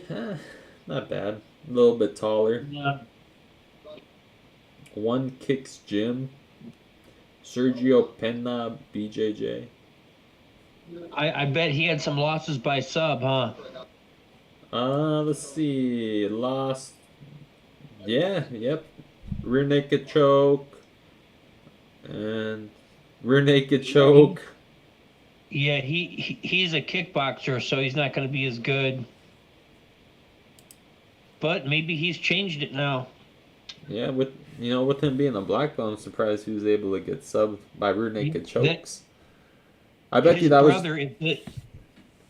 Go ahead. I bet you that was just him giving up in those fights. I didn't watch him, but I bet you just gave up. Could be. Yeah. That's his brother, the bald-headed guy in his corner. Which one? Which the closest one, or? No, the really dark one. That's like the smaller one. Like you can tell he's the lightweight. Yeah, I see him. See him there? Yeah. That's Anthony and Jaquani. He was one of the better strikers. Like back in the WEC, there wasn't like a lot of guys that even like threw head kicks. He was one of the better guys then. Bro, he's been taking some rough fights, like over in one championship against like good Thai fighters and shit. Oh wow. Yeah, like he's had a tough couple years, man. But he's one of those dudes that like, kind of like Rod Tang. When you just take a fight against anybody, like you're gonna have some rough ones, bro. Yeah. Let's see. I'm sure a lesson I'll learn even more. Awarded. But you see how much bigger he is than his brother. Yeah, bro. His brother don't look small, but he's just taller. Yeah, and he's heavier too. His brother fought at 155, and he's at 185. Jeez. I'm pretty sure he's the younger brother too. He's the younger brother, man. Yeah, it's funny because his brother was fighting like in the WEC and the UFC like 10 years ago, whereas like he went to kickboxing and stayed like in just straight kickboxing longer, and then he went through Bellator for a while. Jeez. A lot of the good kickboxers went through Bellator. Gaston Bolanos, Joe Schilling, they got like a good like kickboxing program over in Bellator. Same thing like with Raymond Daniels. Yeah. You see that 6-inch reach advantage, bro? Him being a kickboxer, that's going to definitely play to his advantage for sure. Oh, yeah. And, like, he's a way better kickboxer, dude, than your average UFC fighter. So, oh, yeah. Dusko's going to have to mix it up for sure. It's funny, but, like, Chidi and Jaquani's, like, the biggest favorite on the card. Which I'm kind of shocked by because Dusko's pretty good. He's just had, like, a loss or two in like really tough fights. Right. But we'll see how he mixes up the takedowns because if it's just striking, Chidi should have it with the reach and shit. Yeah. He's fast, bro. He's a fast striker. And I kind of watched their videos side by side and yeah, and he hits really hard, man. I believe it. His brother was like a little bit more slick and smooth. And he's a little bit more of like a power striker, which is kind of funny because the other kickboxer at 185 is Alex Pereira, who knocked out Adesanya in kickboxing, and he's like a way better version of Chidi. Man. Yeah, Alex Pereira is scary, bro. He was a double champ in Glory Kickboxing, which I've never seen anybody else do. Like, there's been 4 or 5 double champs in the UFC, but like nobody does it over in kickboxing. And Pereira did it at 85 and then up at 205. You see that check? He is a good kickboxer, bro. He's moving just like a Thai, bro. Look at that. Look at those shoulder feints, that rear teep to rear kick. Bro, that's just what I'm saying. Like, bro, do you see that knee too? I did. Dusko doing the right. Oh, nice sprawl. Nice sprawl by. Yeah, see. Yeah. Yeah, see, that's the thing is like he's got no a different way, style. Bro. Is he going for a Dars or Anaconda? Maybe. What's he even going for, bro? He is. He's going for a Dars. Holy shit, bro! Yeah, dude, what? That looks tight, bro. Let's see if he can. Is this an Anaconda? I can't tell, bro. I can't tell what this is. Is this a guillotine? What is this? I don't know. It looks more like a Dars, but he's got it locked up weird. But he can go with it. Yeah. Damn it, bro. See, that's the thing. Is like, I feel like he's the more experienced kickboxer than his brother, but he's not as good of a grappler. Right. He didn't look bad right there. That was, he hopped on something pretty cool. Yeah, let's hope he can get back to his feet. Yeah, I'm sure this guy's doing a really good job controlling Chidi's hips, keeping him on the ground. Yeah, He's kind of moving like a young Khabib, bro. Oh, look at that. yeah, yep. And he's gonna Yeah, lock the leg. oh boy, this ain't good. No, it's not. Smash. When the kickboxer gets his legs caught, it's Rear, never good. Rear naked choke, brother. Rear naked choke. Look at this. He's He on needs his to back. explode up, man. He's about to have that third submission through the via RNC. Yeah, Cheaty needs to get the fuck up, Hey, dude. look at he's back up to his feet. Maybe he can use There we that go. fence to scrape off Dusko. Yeah, and he didn't blow a lot of energy either. It seemed like he really is taking it slow, but he needs to have a little more urgency. Right. But this is wearing Dusko out for sure. Yeah. Oh boy, he's gonna get taken down again. Yep. Yeah, Cheating's big though. You can tell he's having a hard time, like keeping him there. Yeah. Smith was making sure no one You know, even though. to prevent a takedown. Yeah. I bet you this is tiring for Chidi too, bro. Once they get that hook and it's really easy to sag their weight, all they have to do is hang on.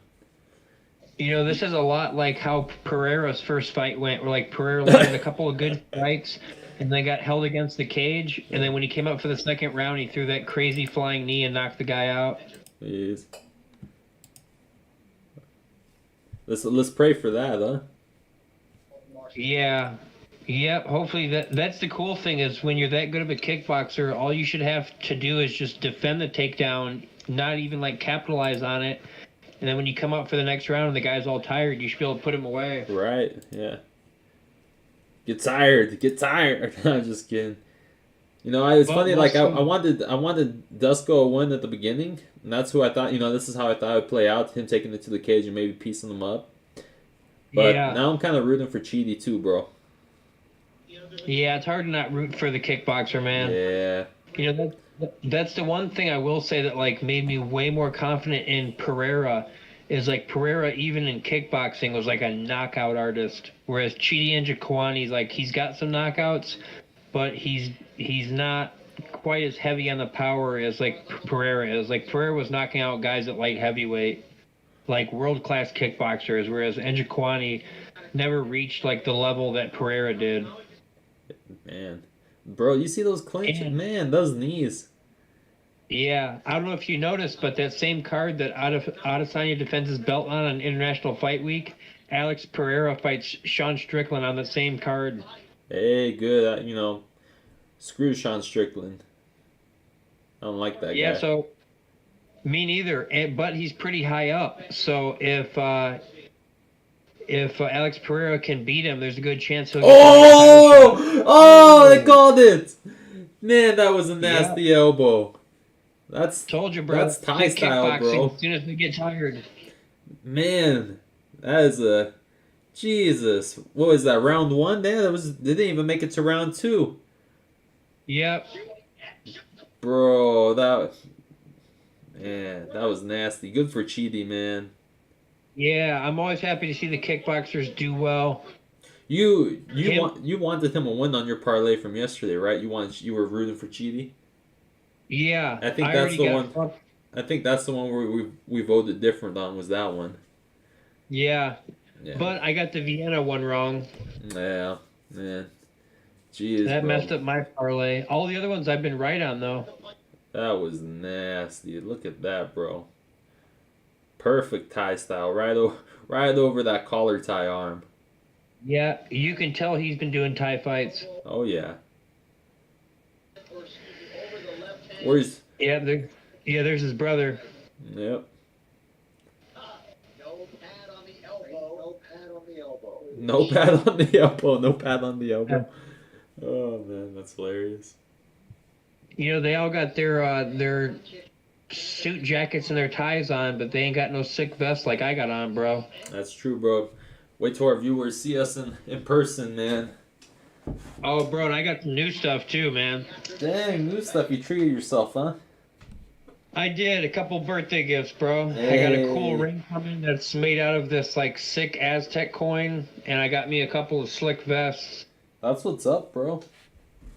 Yeah, when I it's got like the silky back and stuff. Earlier when Trevor was leaving, I hugged him and he's like, "Damn, that's silky." I was like, "Yeah, bro." You're like, that's why I bought it. Yeah, exactly. I gotta tell you, this Pereira Ponzinibbio one is probably the one I'm like the most torn on, and it seems like it's the most close in the odds. Right. What are the odds? Who's the favorite?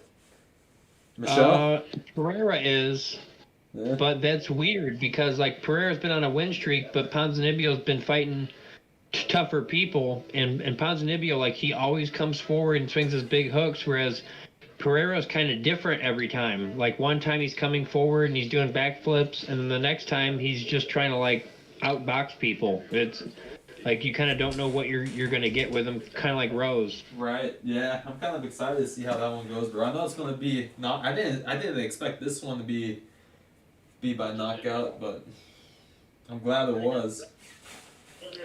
Yeah, that's the thing with the kickboxers, bro. They seem to either like win really impressive or lose really impressive. That's why I'm hoping that Alex Pereira can get through Sean Strickland and get that fight with Adesanya, because he fucked Adesanya up pretty good, man. That's gonna be a money fight right there, brother. Oh man.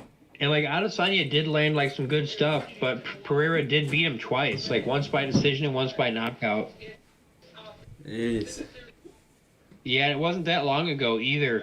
And like the difference is like when they fought, Adesanya was at like the top of his game, and then came over to MMA where he's been doing a lot of work on grappling. So I don't think he's gotten like that much better as a striker. Whereas after they fought, Alex Pereira went and won like the glory belt at 185 and then won it at 205. So like he's arguably like a way better kickboxer than when he fought Adesanya. Man, that's good. Maybe Adesanya will take a loss at his right weight class. Bro, I gotta tell you, I don't think he's gonna want to stand with Pereira, dude. Pereira's just too dangerous. Like his knees are really nasty, and he's got like the craziest left hook. He's gonna be. That's what he knocked out Adesanya with, and he did it from southpaw too. Like he can throw like a knockout left hook from southpaw or orthodox. Adesanya is gonna be using that Atos purple belt, bro. That's what he's gonna be using. I'll tell you what, he's gonna need to. Plus, the other thing is, Alex Pereira's been training with Glover Teixeira, the guy that just won the 205 yeah. belt in the UFC. He's a black belt. Yeah, and Pereira's been training with him for like a while. Like he helps Glover Teixeira with his kickboxing, and he helps Alex Pereira with his grappling. He's been doing that for like a couple of years. Oh. So, yeah, so if he's grappling with a guy like Pereira or like Glover, and the thing is Adesanya is okay on the ground, but he seems like more of a guard player. Like I haven't seen Adesanya like on top on the ground doing well. Right. And I just don't see Adesanya being able to hold Alex Pereira down. Yeah. I think that could be a bad fight for Adesanya. Man. It's going to be an exciting fight for his fans, though. Oh, yeah, Bad dude. fight for him, good fight for us. Same thing with this one they're showing right now, like Teixeira and Yuri Prochazka. I think Prochazka probably wins that, bro. Oh, wow. Like he's a scary fucking dude. Like standing up. I don't know how he is on the ground. And Glover Teixeira is really good at getting beat up for 2 rounds and then kind of taking the other guy down and messing him up when he gets tired. But Prochazka's really dangerous, man. I believe it, bro. There's Mr. Santiago right there. Man, he got some nasty cauliflower ears, bro. You see that? Yeah. Yeah, and he's a good striker too, man. Ponzinibbio's a southpaw and throws like real big weird hooks, but they land. 12 first-round finishes is what Michael has. Yeah, let's see what Pereira does. It looks like Pereira's doing some boxing combos on the mitts. Yeah, looking And sharp. I saw one fight like a year ago, maybe like 2 or 3 fights ago for Pereira, where like he wasn't doing all the crazy cartwheels and backflips, and he was just trying to outbox the guy, and he was a little sloppy and a little irresponsible defensively, But he was landing like some real hard shots, man. He was throwing jabs and straights to the body, and Oh wow. yeah, and like he was hurting the guy too. Like, one thing about Pereira is he's huge for 170, man. Yeah. Fucking. I wonder if Ponzinibbio will have like a reach advantage because Ponzinibbio's more kind of long and lanky. But you say Pierre is, big, just the bigger person overall out of those two. Yeah, he's big like how big around like his chest is and stuff. He's really strong. The only thing is like he doesn't use it the way most guys were. Like he's built kind of like a wrestler. Most guys would be looking to take you down and hold you down. Whereas like Pereira, if he does get you down, like he's more likely to stand up and do a backflip stomp than he is like hold you down in your butterfly guard or something. Right. He's definitely the crowd gets to him. And so, then he's doing cartwheels and backflips off the cage and stuff. He's definitely real entertaining. He's just one of those dudes that you feel like he definitely would spend his energy a lot smarter and do a lot better if he just tried like outboxing people and throwing hard kicks.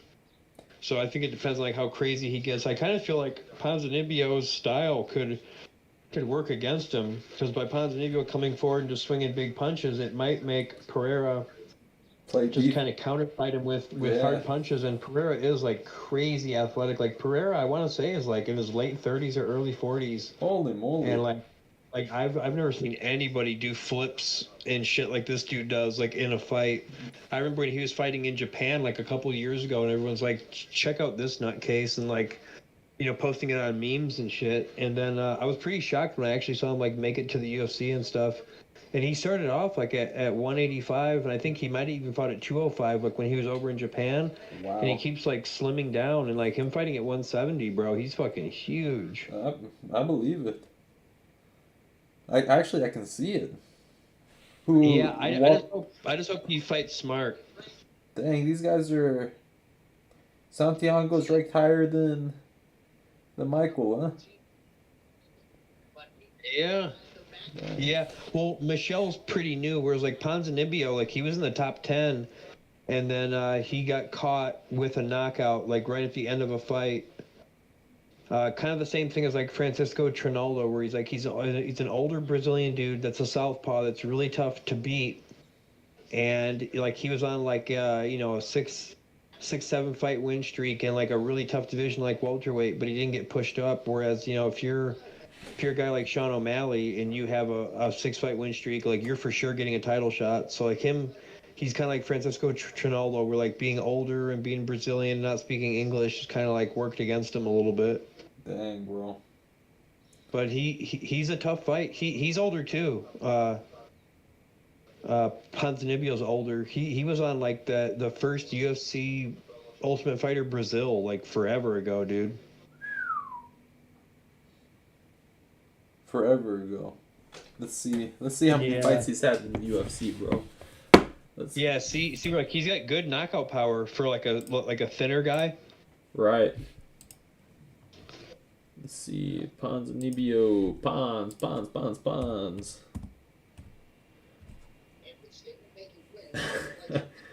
Oh man, let's see. Try typing in Santiago. Alright. Santiago. There you go. I used the name instead of no. The Argentine dagger. Yeah, see, he's 35. Jeez. And Michelle Pereira, I want to say, is like the same age. Like I want to say Michelle Pereira is like 36 or 38 or something. Dang, bro, let's see how many fights. 1, 2, 3, 4, 5, 6, 7, 8, 9, 10, 11, 12, 13, 14. See where he beat Neil Magny, and he beat Sean Strickland, who's like in the top 5 at welterweight or at middleweight now. Yeah. Like he's got a bunch of good wins. He's one of those dudes, like a really tough fight, but he's not that big of a name because he doesn't speak it. Which now he seems like he speaks English pretty good, but right. It's one of those things where it's like Pereira's on the way up, even though he's older. But the thing is I just don't know if Pereira is like disciplined enough to beat Santiago. The other thing is like Pereira's looked good, but Pereira hasn't really fought anybody good. Like he's only had a couple fights, whereas Ponzinibbio's fought Sean Strickland and fought like a bunch of really good fighters. He's fought Neil Magny and. Yeah, bro, definitely experience for sure. Yeah, it also depends on how Pereira is gonna fight. Is he gonna go like full wild man and be jumping off the cage, or is he just gonna box people? Like you never really know what you're gonna get with him. I hope he does some Tarzan Bro, I shit. gotta be honest with you. Like I'm really shocked to see him in the UFC. Like when I saw him fighting in Japan like a couple of years ago, I was like, well, this dude's entertaining, but like he's never gonna be in the UFC. Man, look at him. And yeah, sure enough, he slimmed down and got some impressive wins, and he's like, dude's crazy athletic, man. Like obviously he looks pretty ripped and stuff, but like he can do flips and stuff and like moves way better than it looks like he could. Right. What gym's he from? Let's see. I don't know. I think he's like from some random one in Brazil. Huh? Not even a big name, huh? Not one that I know of, anyways. I suppose like he could be. I'd like to think that he's like thought about switching perhaps to like one that's a little bit bigger of a name or something. But right. Wow, Michel Pereira's only 28. He's only 28 younger than me. Dang, bro, he's younger than you? Yeah, 2 years, and like he looks quite a bit older. Bro, what? I wonder if he's lying, because I remember like when he was in Japan, I want to say like I heard he was like 35 or something, but maybe he's not. I can see him being 35, but 28, bro, that's only 3 years older than me. I know, dude. That makes me feel so old. Like this bearded Brazilian guy is 2 years younger than me. Oh my god, bro. Jesus, man. Thank God for drinking and partying. Otherwise, I'd look like a real old man. Yeah. Fucking crazy, dude. Man. Yeah, you see how big his chest is, man. Yeah. You'll see what I mean? Where like he's not like as tall and long as Ponzinibbio is, but he's way thicker. Right. It's just weird because the way he jumps around and does flips and stuff, like he doesn't really fight like a guy with the build that he's got. Yeah. He's over here punching himself. Yeah. Whereas Ponzinibbio's kind of like Francisco Trinola that fought last week, where he's like an old Brazilian guy that's like fought a bunch of people, though nobody really knows him. But he's one of those guys that he's like, he'll never really do anything amazing, but he always fights at like the same level. Whereas Pereira, sometimes he looks like a nutcase, and other times you're like, man, this might be like one of the most talented dudes I've ever seen. Right. That and like Pereira's got to watch like the point deductions and the DQs. Like I've seen him straight like knock people down, and then like he'll do a backflip kick and hit him in the face, which is like totally illegal. And that and like I've seen him gas himself out a bunch too. Like he keeps going down weight classes, so like he's got a good weight cut at 170. Right. And like sometimes he'll just do so many flips off the cage and run at the guy that like he'll wear himself out. So hopefully he's getting a little smarter. I hope he ain't, bro. I hope he ain't. I enjoy watching those flips and the cage kicks and the sprints. True. Yeah, it is nice to see somebody like really just let it go. I'm hoping his gas tank just got a little bit better, maybe. Yeah, you put that well, and I think in a lot of respects, if you look at his UFC. I don't know, man. This is really a toss-up. Like I feel like it really depends on Pereira. I feel like if he gets sloppy when Ponzinibbio's not hurt, I feel like Ponzinibbio will catch him. But if he like tries outboxing him the way I saw him do like a year ago, I think he could do really good. Like, if he just used his athleticism to like outbox people with speed and power, right, rather than all the flips, like I really think he'd be tough to beat. Be in the top 10 maybe. That's the thing with the crazy dudes, man. They're entertaining, but you never really know what they're gonna do. 6'1", 170, 73. 6'1", yeah, Same bro. reach, but he's an inch taller. Yeah, it's not that impressive. He does look a lot bigger though. And Yeah, and and with go ahead. and that Santiago guy too. He came in half a pound heavier too. You know. Ah, you know what's crazy is like Pereira looks slimmer than the last time I saw him. Like Really? I said, he used to fight up like a couple of weight classes, and he's one of those guys like Jared Cannonier. Like Cannonier started at heavyweight, then fought at light heavyweight, and now he's getting ready to fight Adesanya at middleweight. And Pereira kind of did the same thing. Like even like you've lost some weight during your time training. Like those guys, like guys like you and Pereira and Cannonier, like they always seem so strong. Because it's like their muscles had to develop for like a heavier guy, but then when they slim down to like their natural weight class, they just seem so strong. All right. Let's. We call that dumb man strength. I guess so, man. That and like the wide shoulders it takes to like carry that weight. Yeah. Like Pereira was walking around like 220 or something, 230, and then when you do slim down to 185, you're just solid muscle. Same thing like with Cannonier. Cannonier gets caught with some punches, but like he's so strong for 185. Like he was knocking out heavyweights, man. Yeah. Here we go, bro. What do you think? First round knockout? It definitely could be, and like it's 50-50 on who it happens to. Yeah. Like Pereira's so fast and so powerful, but Ponzinibbio's definitely the more skilled, experienced guy. But Pereira's definitely the younger, more athletic guy. So it's hard to say. Depends on what Pereira's crazy ass does. Ooh, nice. Man, Santiago did. Aw, really? You gotta be kidding me. Oh. Santiago barely grazed Michelle's eye. I don't think it was that big of a deal, to be honest. I will say Pereira is very good at taking breaks like when he needs to. Like he'll get tired from jumping on the cage, and he'll backflip at somebody and get hit in the nuts, and like he'll take the full 5 minutes. Oh, and as soon as they call time in, he'll go back to like going crazy and stuff. Yeah. He's really good with that. Yeah. Oh, hopefully he takes the whole 5 because that looked like a decent eye poke watching that replay. Yeah. Man, I'm really shocked like how much smaller Pereira looks. Yeah. Yeah, like he used to look a lot bigger, dude. Like I said, he used to be fighting like up a weight class or two. Nice. He's one of those guys that every time you see him, he's like a little bit smaller. Yeah. I wonder You if see what I mean with that right hand, bro? He's way quick. Yeah, bro. It's like a cheetah. Santiago had a nice. Oh, yeah, bro. That cross just comes out of nowhere. He switches his stance when he throws it. All that power. That's what I mean, bro. Like if he can just keep doing that really fast, like I think he could win. The thing is, if he starts getting to exchanges, like Ponzinibbio's got a really good 1-3-4. He'll throw like his jab, his hook, and then he'll throw like a right hook and then a left hook.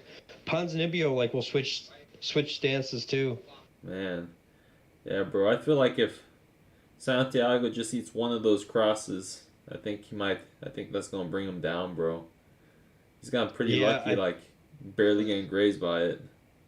Yeah, look at how slow his hook looks, so bro. much more muscular. Yeah. They're both moving a lot though. Jeez. Santiago's doing a really good job getting out of the way as soon as Michelle pushes forward. Oh, right behind the head, bro. Bro, I'm really shocked like that Pereira's lost all this weight and still looks way bigger than Ponzinibbio, dude. Yeah. Talk about a huge 170. Dang, bro, it's crazy. I think that's what I'd be walking around as their weight right there, but those guys be freaking huge. Yeah, well, they both rehydrated. I bet they're both over 190. Pereira's probably close to 200 now. Oh yeah. Ouch, bro. Those teeps. 2 nice rear teeps from Michelle. Yeah, and they both have like the style of their country. Like Pereira's like really flashy and hard hitting, and just like the Argentinian boxers like Maidana and Castaño, Ponzinibbio keeps it really simple but is like really tough and keeps coming like with big hooks. Like you can tell Ponzinibbio wants to press forward. It's just Pereira's so quick and hits so hard, it's kind of throwing him off a little bit. Right. Yeah, bro. That, and you never know what he's gonna do. Like any one of those times he backs up, he might jump off the cage with a Superman punch. Oh, that's what I'm Or waiting for, do to be honest. This seems like the perfect moment for it. That hook, though, yeah, I can see what you're saying about that 1-3-4, bro. Seeing him throw that lead and rear hook, bro, it looked pretty fast on that one. The other ones look Yeah, kind of slow, yeah, but those ones, one of those yeah. connecting to Michelle, yeah, that's definitely going to drop him too. Yeah, you see where Ponzinibbio really likes ending his combos with that left hook. Yeah. And Hey, like I've nice seen head kick by Ponzinibbio like Santiago. straight lose 2 rounds and then catch a dude with that left hook like a couple times. He's respecting the TPC that over there moving. Oh, yep. That Oh one no. cross connected hurt him a little bit. I think he's fine. He's going to make it through round 1 for sure. That's the one thing I will say about Pereira is like sometimes he will get a little gassed out towards the end of the fight because he's so big and so explosive. Whereas Right. Ponzinibbio, bro, like he'll get his ass kicked for 2 rounds and then he'll start landing big punches and shit. Man. I bet you that's, that could be how this plays out too. He's, Michelle's be, already man. losing, or not losing, but he's already slowed down a little bit. He's not pushing forward with that cross a lot anymore. Yeah, and the thing with Ponzinibbio, man, is like like it seems like he's hurt, but like he recovers really quick, man. Like I've seen him really bloody and swollen in the 3rd round, and like catch dudes with that 1-3-4. He Yeah. uses that jab to get inside, and then I don't know Oh, how there it we'll land was. on the southpaw, but Pereira keeps like switching a lot. Right. With Pierre's long, or with that high guard, I would come up with the uppercut, to be honest. He looks like he's exposed right there so many times. Yeah, and Ponzinibbio's got such good like looping punches, like he could throw a good uppercut. Right. I feel like that would work good against Michelle. Yeah, it makes it tricky too that like Pereira is so tall and so long, and like he keeps switching stances, whereas Ponzinibbio will kind of pick one or the other. I have seen Ponzinibbio fight southpaw, but Pereira, he's just so unpredictable. That's what makes it tough. Whereas like Ponzinibbio is just as good, but like what Ponzinibbio is gonna do. Like it's gonna be a lot of coming forward and 1-3-4s, whereas Pereira, you really don't know. Right.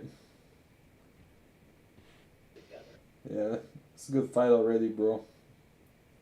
Yeah, I'm kind of shocked. Actually, it made it out of the 1st round. I figured there was a chance that it would be a finish. Yeah, I thought so too. Whose leg is this, bro? I'm on Facebook right now and I'm seeing some guy's like knee exploded. Let's see, full. In the UFC? Yeah, let's see. I'll send it to you, bro. Damn. Nobody's gonna know. Oh, look at this thing. Bam. Bam, bam, bam, bam, bam. That's rough, dude. That's one of the injuries I'm the most afraid of, especially with the grappling shit. Oh, yeah, bro. That's the only thing, though, is even though both these guys are really powerful and dangerous, they both also have really good chins and are really tough. Yeah. That's one of the things that makes me think that it goes to a decision. I wonder how many rankings Michelle's going to jump up if he does beat Santiago, because he wasn't. I didn't even see Michelle on there when they showed it. No, and Ponzinibbio is like what, like at the bottom of the top 10 or something? Yeah. He was at least on the list they showed. Looks like Ponzinibbio is number 14. Yeah, Michelle Pereira should definitely break into the top 15 if he wins it. Nice cross. I don't know why he doesn't capitalize off that, bro. He hits him with a hard cross, and he kind of, I don't know, he doesn't follow through with more combos. Pereira? Yeah. Yeah. You see what I mean? Like, he's powerful and really fast. He just doesn't always fight that smart. Right. But he's really quick and powerful, and like you could tell the size advantage, man. Like Pereira looks like a good bit bigger, man. Yeah, man. Oh my God. He's definitely hurting Santiago, bro. Santiago does have a good chin, bro. You weren't lying. Oh yeah, dude. That's the thing about the dudes from Argentina. Like the 2 most famous guys I can think of are boxers. Castaño, who just fought Charlo, and then Maidana, who had the 2 really good fights with Mayweather. Like the Argentinian guys, They're not always the most technical, but they are tough as hell, man. Man, I'm impressed. Bro, I've seen Ponzinibbio like with his eyes swelled shut, like bleeding from his ear, and like still get a knockout. Yeah. Oh, that's Like ridiculous. Yeah, dude, he's one of those guys like you can never count out. Can't take ain't the size of the dog, it's the fight in the dog or something like that. I forget how the quote goes. Exactly. Not the size of the dog in the fight, it's the size of the fight in the dog. Yeah, bro. Santiago's demonstrating that, bro, with all these hard punches he's eating. Damn it, dude. I just dropped my cigarette and burned through my brand new vest. Oh, dang, Damn bro. it. Partying too hard, man. Yeah, something like that. It burned through your vest. How long you let it sit? How long do you let it sit on your vest?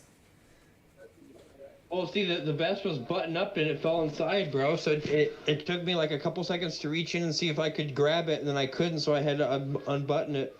Thank God it only burned the inside. Yeah, you got lucky, bro.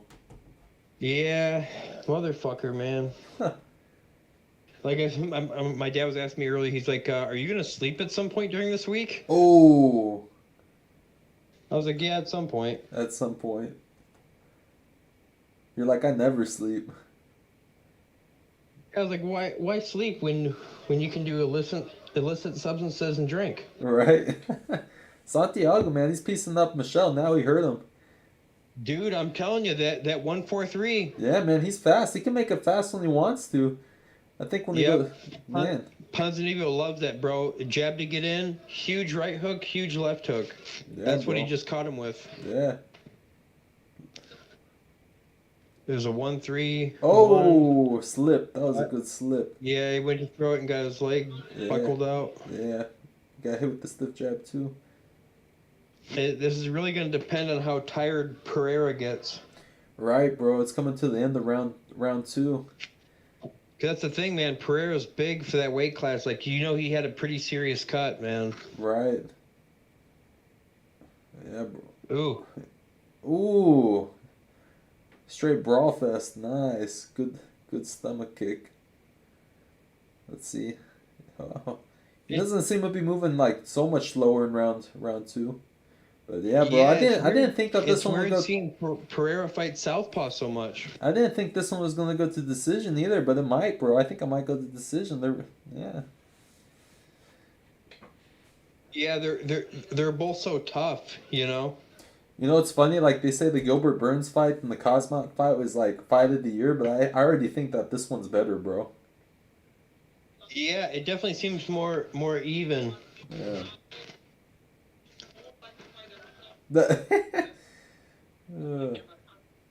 Yeah, I think Pereira's getting tired, man. He had a big weight cut. I think so. He did a good job resting there, though. That just reminded me of the last fight when Dusko was trying to take Chidi's back, bro. It's exactly what it looked like. Santiago, definitely, you can see the size difference, bro. Michelle is a big welterweight. Dude, and like he's smaller than he was before. Like in his last 2 fights, he was like the biggest welterweight I've ever seen, dude. Jeez, bro. Yeah, I don't know what kind of weight cuts he's doing, but they got to be pretty crazy. He's lucky he's got all that muscle. Right. So what do you think? You think it's 1-1, or you think Pereira's up, or it's kind of hard to say, huh? It is hard to say, bro. I want to say. I do want to say it's 1-1. I think. Yeah.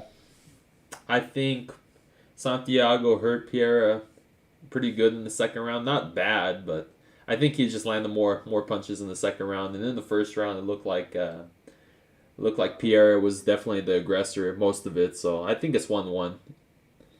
What about you, bro? Seems close. Yeah, hopefully Vieira ain't tired, bro. If he can do what he was doing in the first round, kind of push it in this third round, I think he has it in the bag. Yeah, see, that's the thing about Santiago Ponzinibbio, dude, is like he's such the perfect size for the weight class that like he doesn't get tired. Like I say, I've seen him lose the first 2 and get a knockout in the third, so he should do well in this last round. Yeah, bro, he's looking good too. He's light on his feet, he's bouncing around, he's staying away from the danger. whoever wins this round could win this Ooh. fight. Oh, yeah. Oh, yeah. Well, my money's on Michelle already. Landed a good knee and a good cross. That's all it takes. I mean, he hasn't gotten too crazy, so Yeah. I mean, he should still have a good amount of gas in the tank. Yeah, you're right. Hopefully he does go a little crazy, huh? Let's see. Oh, Yeah, another good cross, bro. And this is what I was telling you, man, where you haven't seen any backflips or any cartwheels. Yeah. It's really funny how like some fights Michel Pereira does some crazy stuff, and other ones he keeps it pretty basic. Right. Dang, Michelle throwing the uppercuts. Yep, and there goes Santiago with that jab cross. I mean jab hook. Yeah, I gotta tell you, man, I think Pereira might be winning this, but it's definitely close. It is close, bro. This is a good fight, man.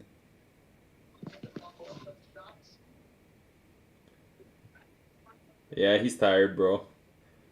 Santiago was moving back in the first minute. Now Michelle's moving back in this third minute. Yeah, Michelle's got a lot of muscle to move around, man. Yeah, bro. And Ponzinibbio's like a really good final round fighter, kind of like Diaz, man. Where like he's just as good in that last round. Yeah. Now look at him. His jabs are finally landing on Michelle.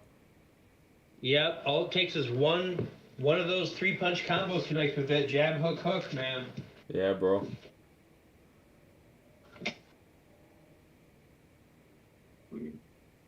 Ooh, good calf kick by Santiago. Hey, let's go. Michelle chasing down the octagon. Doing a good job blocking with his elbows, that cross. Just flicking out that southpaw jab, that orthodox jab.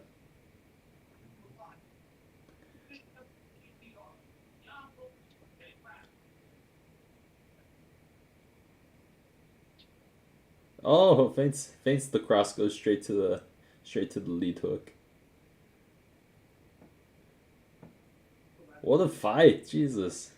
Neither of these guys have stopped.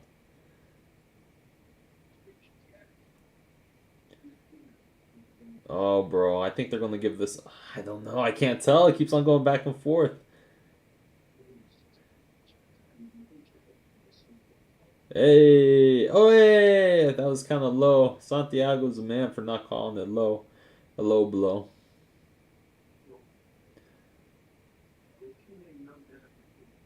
Michelle looking a little bloody. Not sure if he got cut on the nose or broke his nose.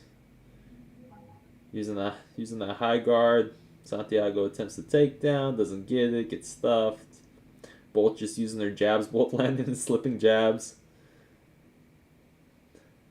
Michelle, his face is looking a little beat up. Yeah, bro, man, what a fight, Jesus. Jab, cross.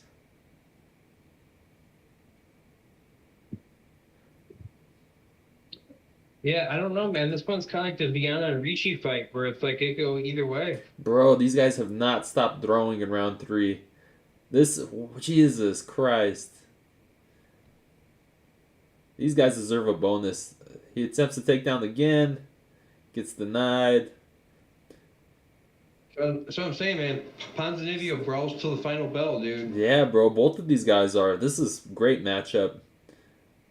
Jab, cross, jab. Man. I can't. They're both tired, but they won't stop throwing. 20 seconds left. Yeah. Man. You can tell Pereira's tired, but he's just so solid. Yeah, if he keeps on throwing these last 10 seconds, he's looking tired, bro. I can't tell who they're going to give it to, bro. He's backing up. Keeps on pushing forward. Yeah. Almost fell down. I'd say Pereira won the beginning of that round, but Ponzinibbio definitely won the end. Bro, that is such a tough one to call. Man, the respect between those two. That was a good fight, bro. That was a super good fight. Holy moly. Both those guys are warriors. You called that, Lewis. You knew that was going to be a good one. Man, bro, that was an awesome fight. Third round, non-stop punching, non-stop. They didn't shoot takedowns in the first or second round. The only time he shot a takedown was in the third round, and I think that was just to give him the advantage. But they got stuffed. I don't even know, bro. I don't even know. I want to give it to Vieira, but at that third round, that's so close, bro. Like I think maybe Santiago landed a little bit more, but because Vieira, his face wasn't bloody at all in the first or two rounds, but that third round. He has bruises underneath his eyes and everything. It's one of those weird ones, man, where, like, I could see it going to, like, I could see Pereira getting every round, or I could see it being a split for Ponzinibbio. It's kind of tough to say. You know, it really depends on how they were scoring it. Yeah, bro, that's a good one. I'll tell you, I might have to cook another pizza if I'm going to make it to the Benavidez fight, bro. Yeah. Oh. Must be nice. I might have to eat another tomato, maybe a cucumber. I might get crazy. Poor Lewis over here munching on vegetables like a rabbit. Oh, bro, I haven't really ate carbs in the past 2 days. Well, that's why they want to listen to our fight podcast. Everybody else doing podcasts, very few people are doing it while they're dieting and weight cutting. Right. Bro, that'll be hilarious when me and you have to do one like a Friday, like the day before our fight. Yeah. doing it in the salt bath. Yeah, like we're doing this podcast live from the sauna, where Lewis and Travis are taking off their final pounds. Dang, you see these head strikes, bro? Yeah, man, that is big for Ponzinibbio, dude. Yeah, I figured he came back in that third round just by barely, but. See, it's one of those ones where, like, Pereira clearly won round 1, Ponzinibbio clearly won round 3, and then round 2 is really close, man. Like, this could go either way. I think they're going to give it to Pereira since he's the upcoming fighter, bro. Yeah, yep. I think you're right. They did, bro. I knew it. Oh, Santiago's mad, bro. He took off. You know, I think he's just the more exciting fighter, so I bet the UFC was like, yeah, we have to give it to this guy. Have him move up in the ranks, make us some more money, get him a big fight. Yeah, I mean, he's the upcoming guy, and he does crazier stuff, whereas Ponzinibbio's got that thing like Trinaldo, where, like, he's really good and one of the best in the world, but, he's older, and his English isn't that great, and so they just don't look at you like you have the selling power. Right. Let's see how our last pick on our parlay does, huh? I'm kind of... 2 of them. Yeah. Oh, 2 of them. Yeah, 2 of them. So far you've only got 1 wrong. I got 2. They should have let Pollyanna win that one though. Yeah. I got lucky on Chidi. He was able to come away with that knockout. Yeah, bro, that was easily. so clean. That fight could have been a lot tougher, dude. Oh yeah. All right. No. I guess you're right, Lewis. That was the co-main. So we only got 1 fight left. Yeah. All right, bro. I'll be back. I'll be back. Yeah.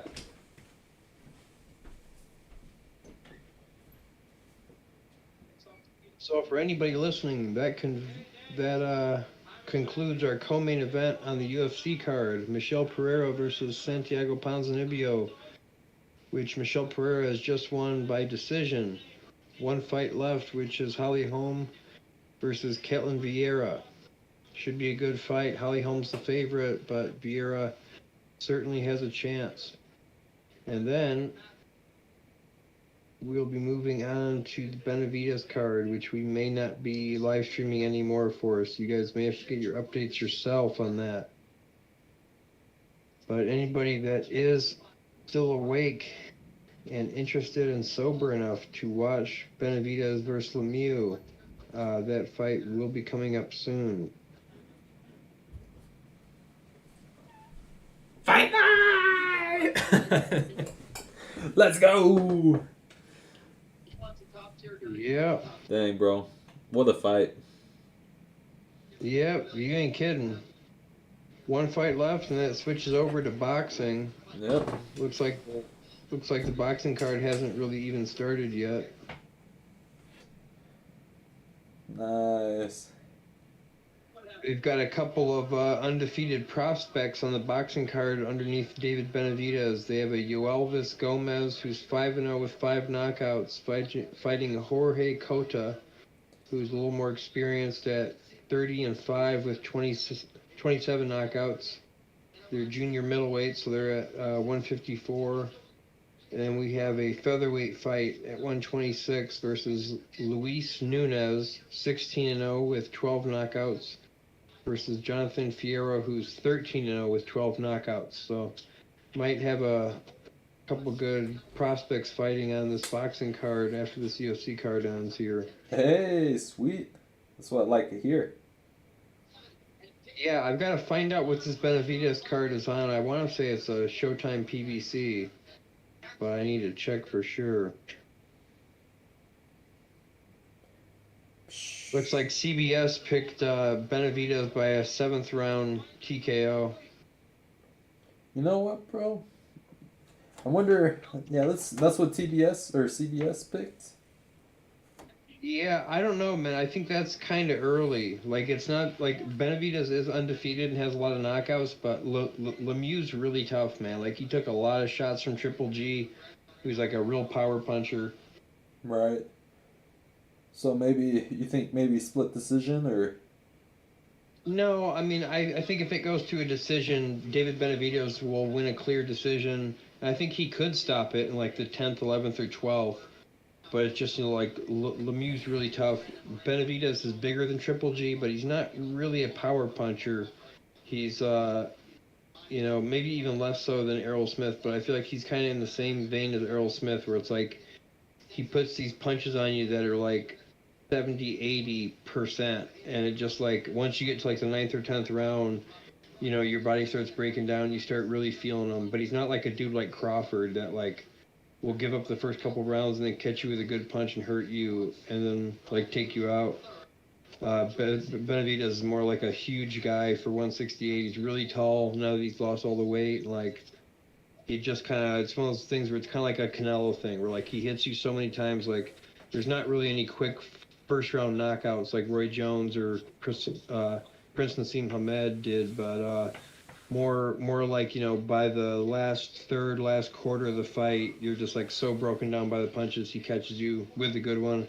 That's why I like Canelo. You look like his last 4 fights, his earliest finish was Billy Joe Saunders in like the 9th or the 8th when he broke his orbital bone. Other than that, he either wins a decision or he TKOs the guy like in the 9th, 10th, 11th.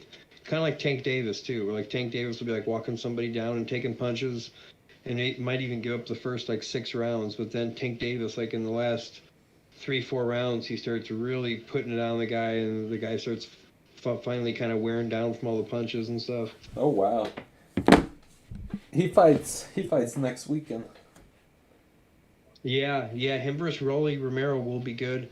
When Tank Davis fought that Isaac Cruz guy, he was supposed to fight Rolly Romero, but he had a sexual assault allegation, so he had to be pulled from the fight.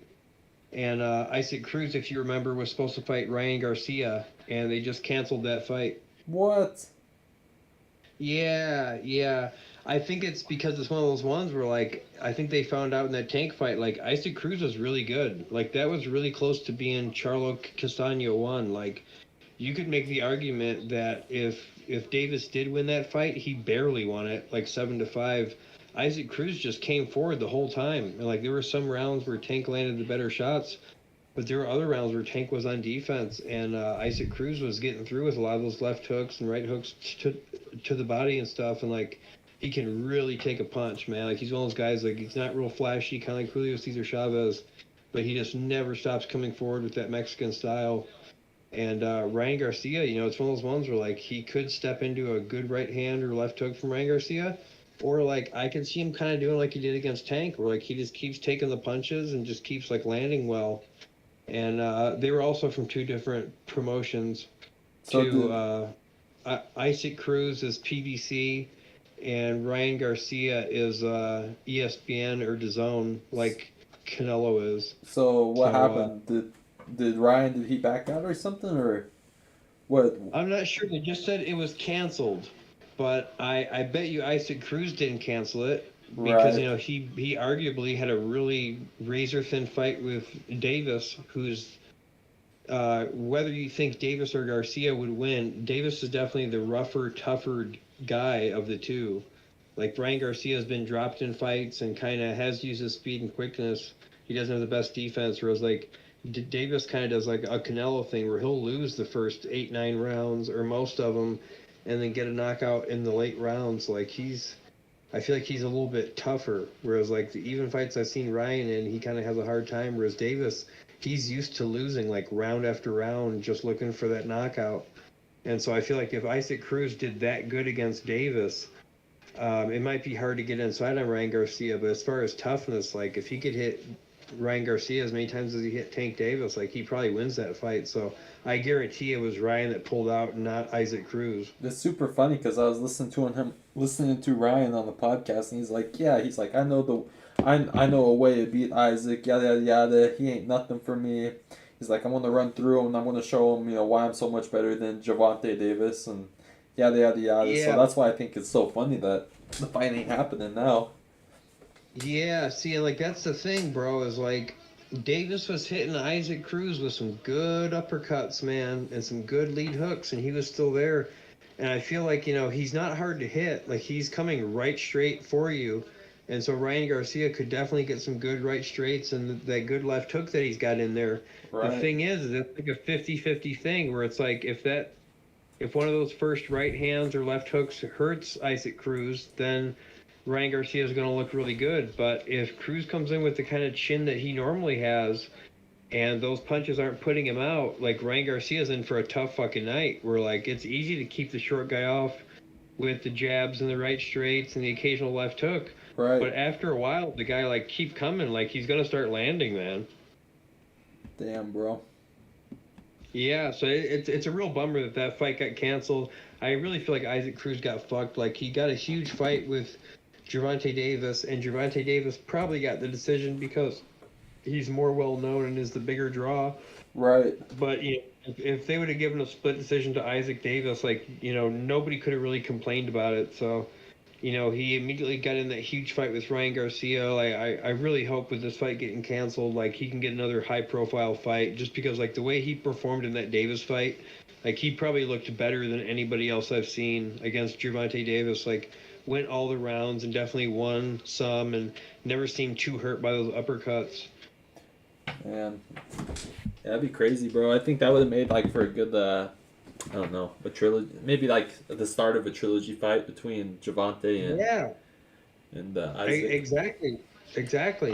They should have gave it to Isaac. Go ahead. I said they should have gave it to Isaac. If you say it's as close as it was.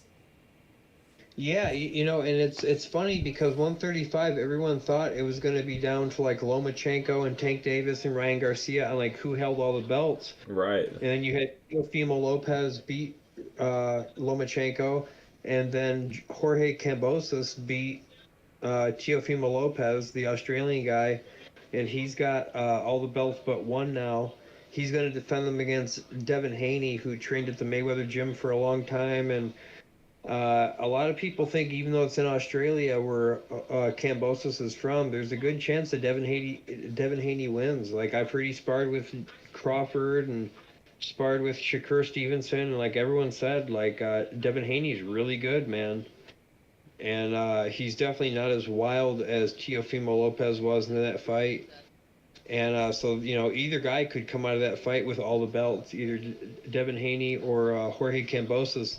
The thing is neither one, even Cambosos after beating Teofimo Lopez, neither one's like that big of a name. And so I feel like the way they're going to make their money is defending their belt against guys like Ryan Garcia and Tank Davis. Right. And so it'll be kind of curious. I think it's like 2 or 3 weeks until that Haney-Cambosos fight happens. Whoever wins will have every single belt at 135. And lightweight's like one of the most famous divisions too. Like, Canelo won all the belts in super middleweight.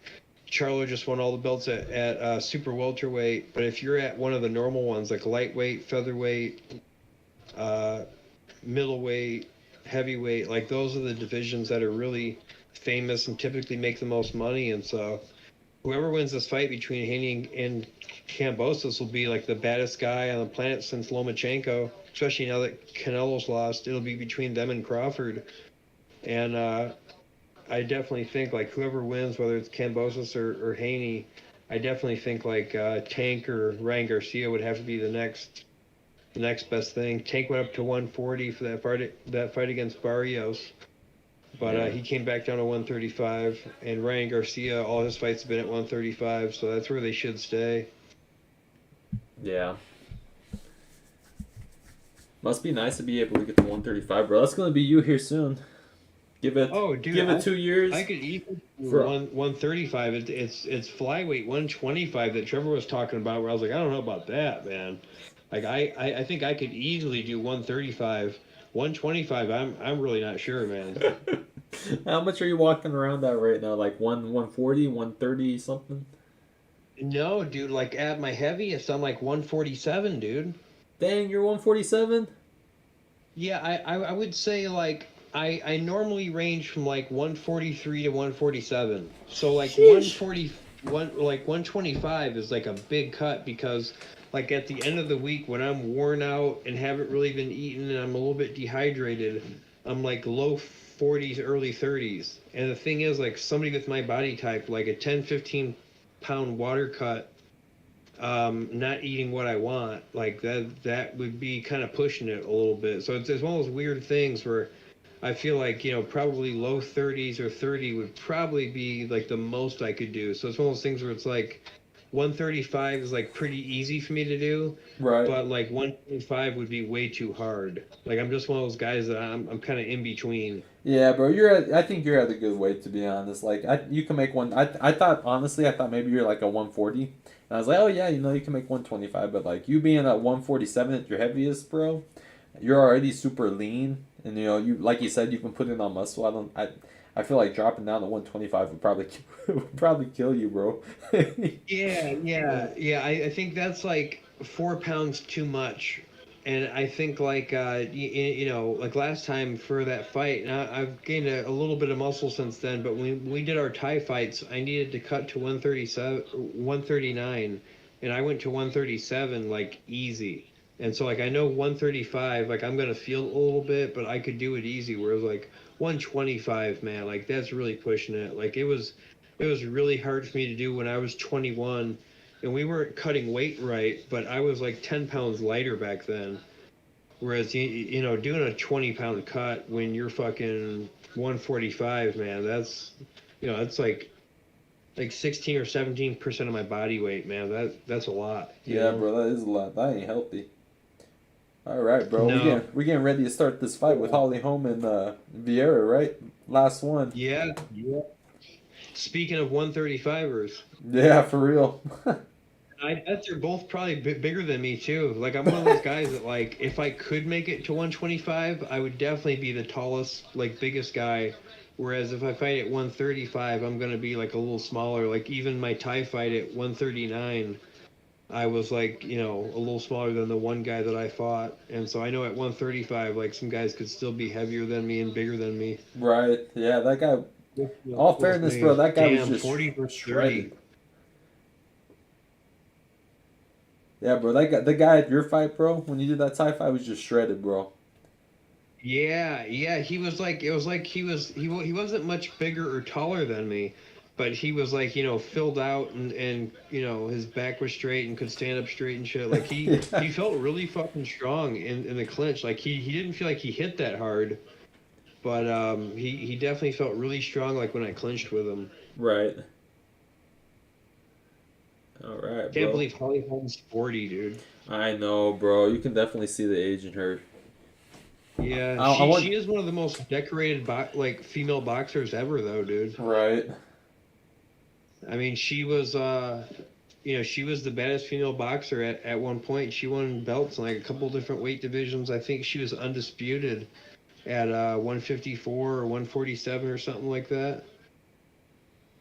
Man. And she's got like good kicks. Like she started as a kickboxer. Like most boxers, their kicks aren't going to be that good. Whereas she knocked Rousey out with that head kick. Man, poor Rousey. I wish she was still fighting. Yeah, I gotta tell you, man. I kind of feel like this is like the last fight with Michelle Pereira and Ponzinibbio, where it's like Ketlin Vieira is obviously on the way up, and if she can do enough, like I think they'll give it to her. But Holly Holm is definitely like the more experienced maybe more talented at the moment. Her Right. grappling's not that great. She can hold you against the cage, but Holly Holm, dude, she's so good at that Pacquiao move where like she's going left and right, Yeah, and yeah, yep.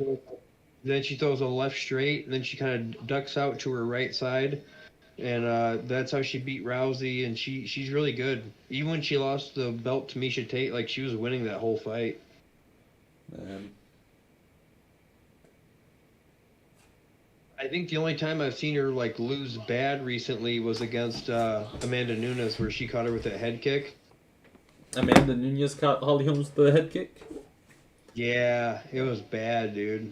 Yeah, bro. Amanda Nunez, she's an animal, man. Bro, yeah. That's why I'm really shocked that Juliana Pena beat her. I'm curious what the rematch will be like. Yeah, that is pretty shocking that that Julia Pena beat her too, bro. You know, she's definitely Yeah, faced tougher opponents for sure.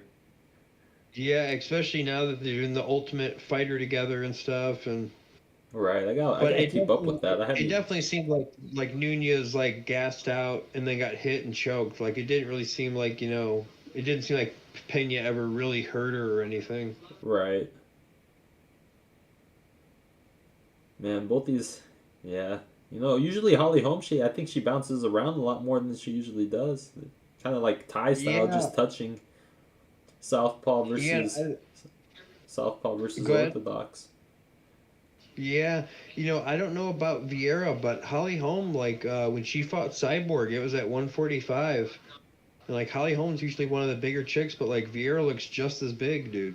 Yeah, you know, I'm kind of questioning the reach. I feel like I feel like Vieira, she got a longer reach. I Yeah, feel and like they I don't lie think and Holly wants to clinch with her. Like Vieira in her last fight, man, like Misha Tate was coming off ooh, a comeback and is older and stuff. right. But considering Misha Tate beat Holly Holm in the grappling, Vieira's really strong. So Holly Holm, she either needs to hold her up against the cage like this and throw her punches, or she needs to keep her distance and throw that left straight and that left kick and like keep moving. Yeah, bro. Because Vieira's really, really young and strong, man. Yeah, for real. You know, Holly Holmes, she's doing a good job right now using her head to keep her up against the cage. That's what Matt was doing to me last week, right there. That's what he's trying to explain. Oh yeah, Yeah, we got some rounds in. That's exactly what he was doing. I heard that Chad came to kickboxing. Yeah, bro. I was gonna tell you How that. was that? It was so cool. Yeah, he's definitely kickboxed before. You can like feeling his power and his jabs and crosses. Like, jeez. No kidding. That sucks. I missed that, dude. I hope he comes again while I'm there. Yeah, for real, bro. You have fun, man. Holly Holmes is Yeah. freaking strong, bro. Hopefully she don't gas herself out right here.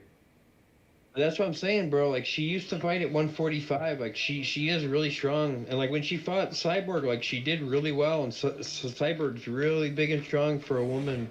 The thing is Ketlin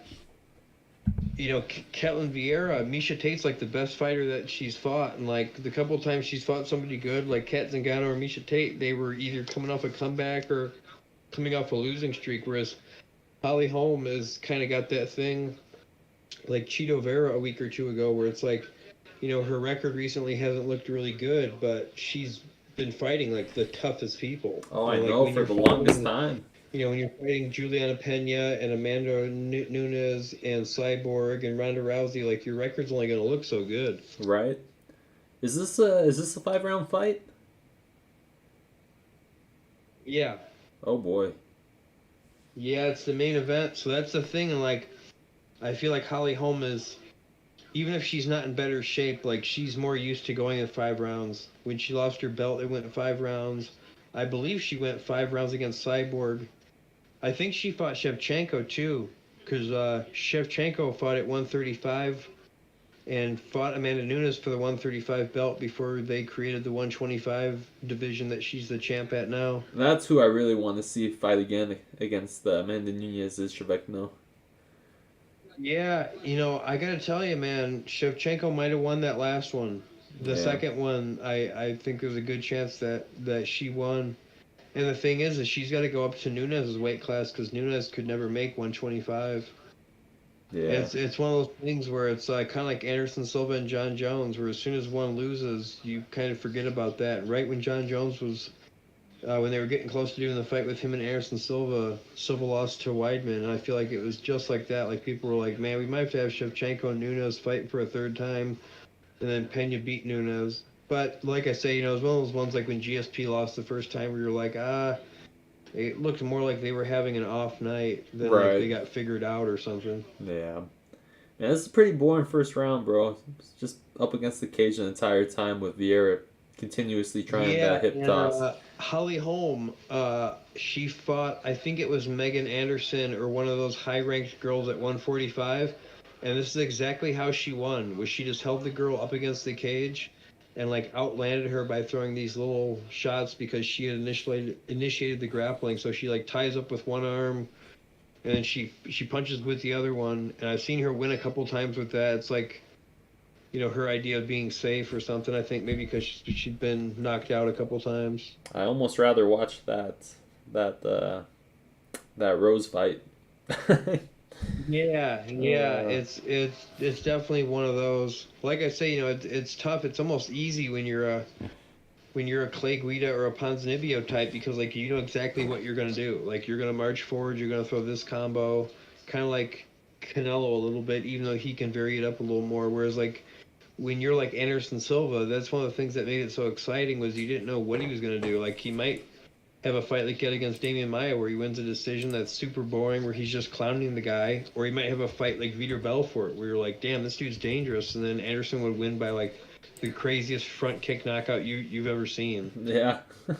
That's one of the things that sucks. Like I say, like even not that I'm a Rose Namajunas or an Anderson Silva, but like I have a similar problem where it's like when you can do a boxing style or a kickboxing style or a Thai style or a karate style, and you can fight left-handed and right-handed regardless of how well you can do it, like it's hard to know which one to do. Whereas like if you're a left-handed guy that uses head movement and gets inside to throw body shots, like you know what you're doing no matter who you fight.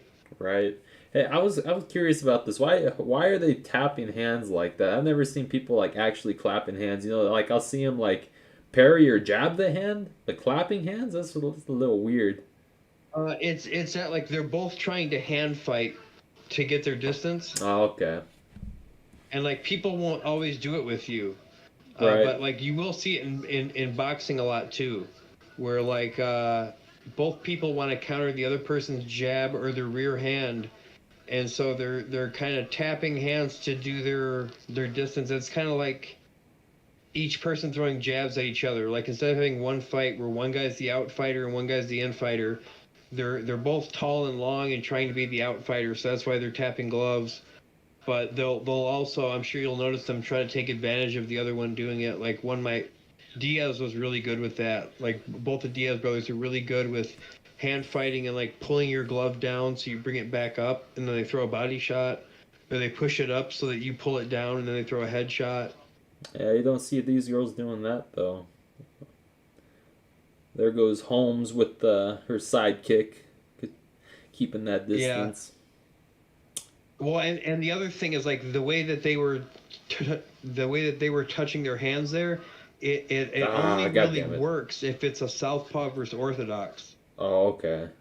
Whereas like if you're both right-handed, people don't like touching their backhand. Whereas like if one's orthodox and one's southpaw, they can both just touch like their front hands. Uh-huh. And so I think that's why like you were seeing it a little bit.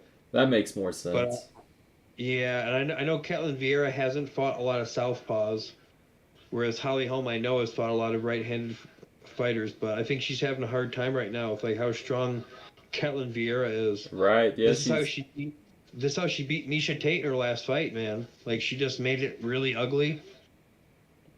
Man, yeah, she's she definitely turned the table. Holly Holmes was the one holding her up against the cage last time. This time it was Vieira. Yeah, and it's kind of funny that Misha Tate like lost the first couple rounds and then tapped Holly Holm out for the belt after Holm beat Rousey, because Holly Holm is doing way better right now than Misha Tate was. Like Misha Tate was getting beat in the grappling and the striking. Whereas like Holly Holm is like she's doing okay. She's just losing like in spots. Right. You know, it's funny too, like that Irene Aldana, I think is her last name. Aldana. Yeah. That was who Holly Holm fought last. You know, that was her last fight, and she beat her. And that's who Vieira lost to, was Irene. So it's Yeah, funny to Irene see. Aldana's pretty good, man. That's impressive that Holm beat her. But like I said, Holm won her last couple fights by like a close split Oh decision by holding no, her up against the cage no! She got a rear and naked. punching. What kind of choke is that, bro? It's tight. It's tight. She's gonna tap. Ah! Oh, I thought she was gonna that tap, was bro. really close. Yep, she kind of Yeah, put her fingers in the cage there for a second. I'm surprised Vieira didn't hang on yeah, to that longer, bro. If she would have got a better angle, bro, that would have been it for Holmes. That was good. That was almost like one of your ninja chokes right there. yeah. Jan Blachowicz, the guy that beat Adesanya when he tried to go up to 205, he's really good at those too. I've seen him get quite a few people in those where like they turn away from his punches, he gets them in a rear naked choke like without the hooks. Yeah, man. That looked tight. I'm surprised Holmes didn't tap. That's something I would have tapped to. But now Holmes is Right, controlling Vieira up against the cage again, throwing those same knees, using that head bro. pressure. Bro, and I'm telling you, Holmes has won a couple fights like this. Like she doesn't win it really spectacularly or win by like a wide margin, but she'll Right. win like a split decision or a close fight just by holding the people up against the cage and hitting them. That's how she beat Aldana, and that's how she beat Megan Anderson and shit. That's my hobby.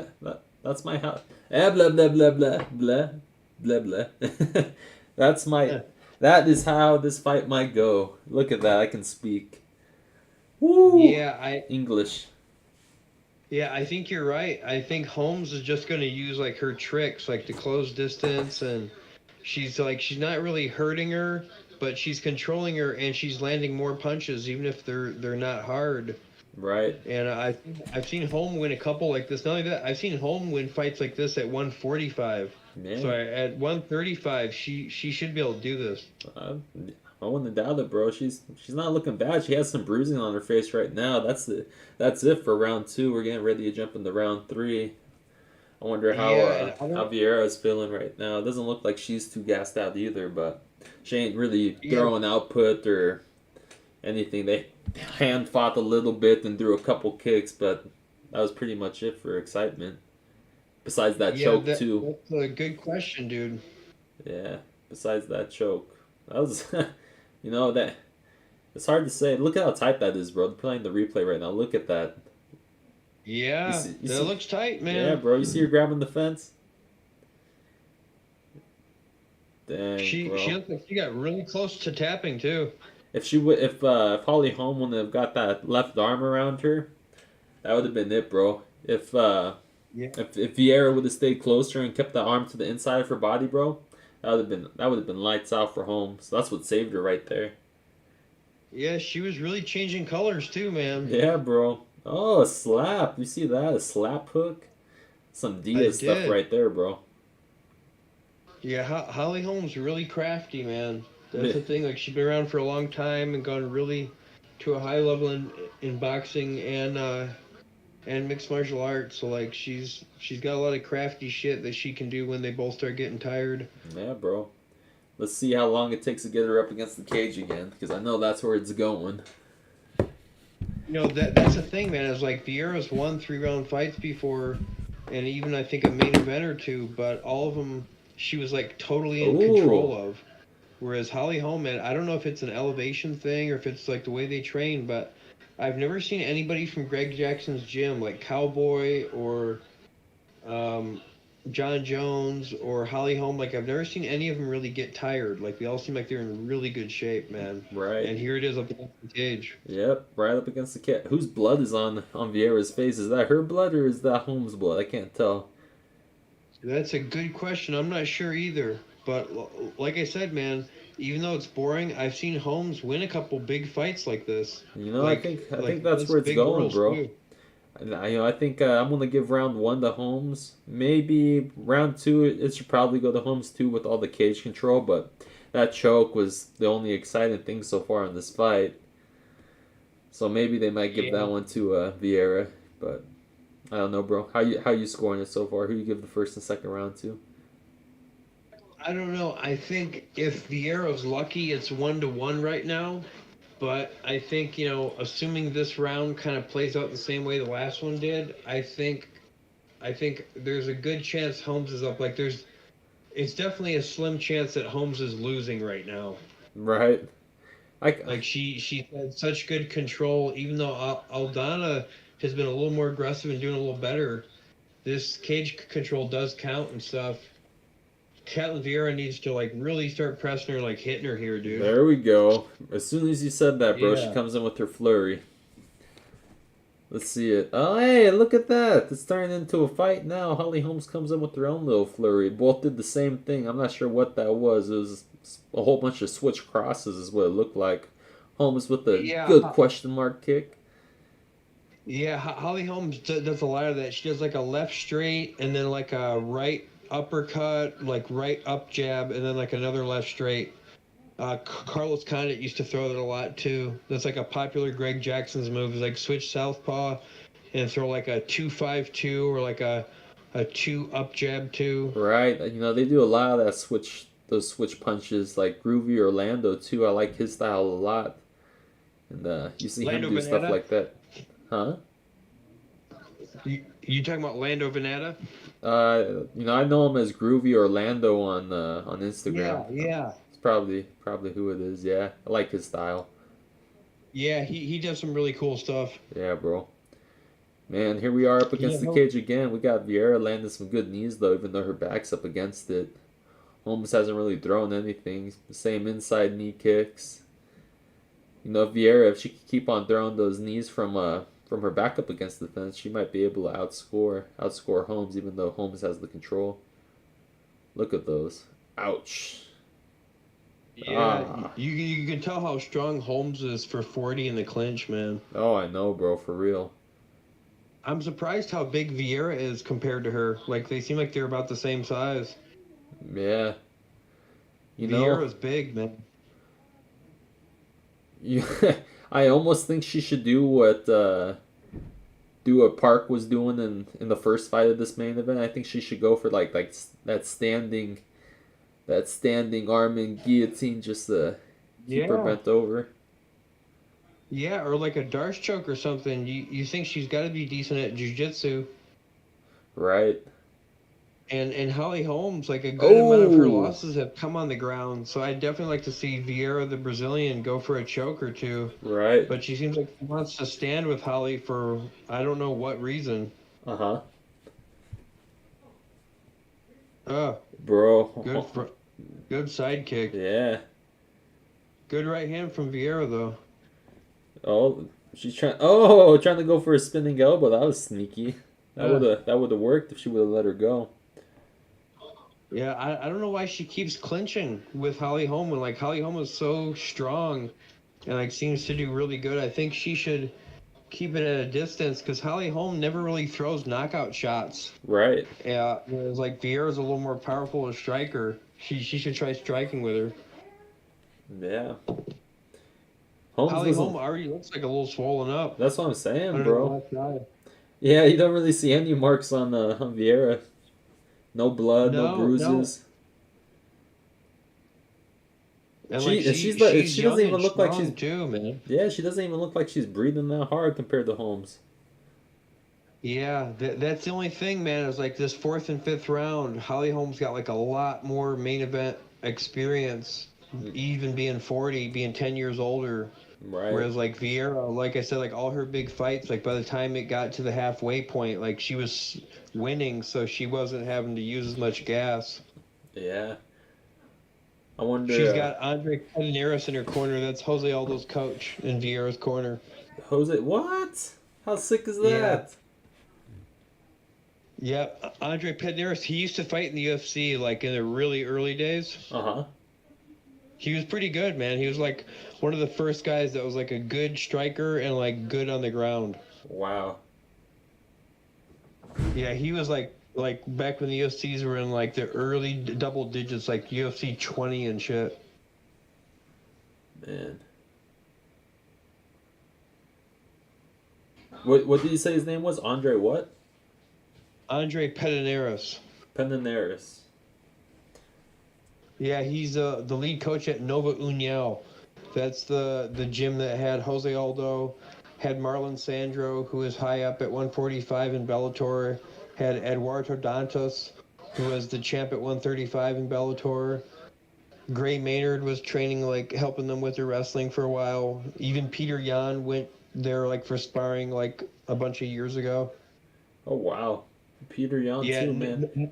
bro, Nova União had like the best like smaller fighters like 10 years ago when Aldo was championship. Uh huh. Yeah, they're a really good gym, dude. Down in Brazil. Let's go check it out, bro. Once we start getting these monies from these fans. Brazil, Yeah. Mexico. Ooh, nice teep to the face by Holmes. I missed Yeah, just a that little was bit, but sick. Even BJ Penn trained there in Brazil with them for a while. wow. BJ Penn too. He went all the way from. Where was he training when he was in fight camp? Was he still training in Hawaii? Hawaii when he was in UFC. For a lot of his training camps, but some he went to Nova União. Towards the end of his career, he started training at Extreme Couture out in Las Vegas. He tried some different gyms. Wow. He trained with Matt Hughes for a while too at Militich Fighting Systems. It was kind of cool. Him and Matt Hughes, they were kind of like the Arturo Gatti and Mickey Ward. Like after Arturo Gatti and Mickey Ward got finished with their famous boxing trilogy, Mickey Ward retired, and then like he started training Arturo Gatti, who was like his rival before that. And it was kind of the same thing where like BJ Penn and Matt Hughes were like big rivals in the 2000s, and then like in the 2010s, like they were training with each other. Oh, look at that, bro. Vieira got dropped. I missed it. What happened? How'd she fall, bro?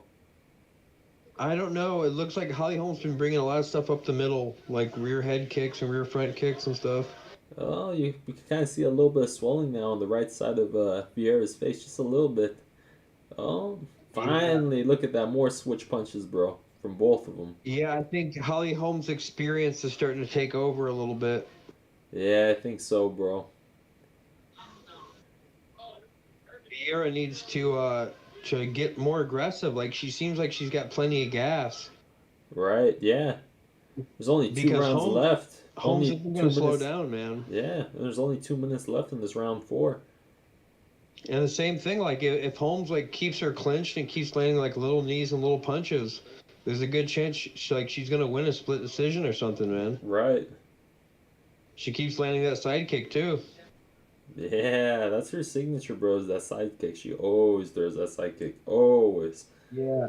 Yeah, you see that a lot from the Greg Jackson fighters, John Jones, and even Lando Veneta when he got that sick spinning hook kick knockout. At first, like instead of a jab, he threw like a side kick to the lead leg to like get his range. It was a cool combo. It was like lead leg, side kick to the lead leg of the opponent, and then a spinning hook kick. Inside spinning hook. Yeah. I know what you're talking about.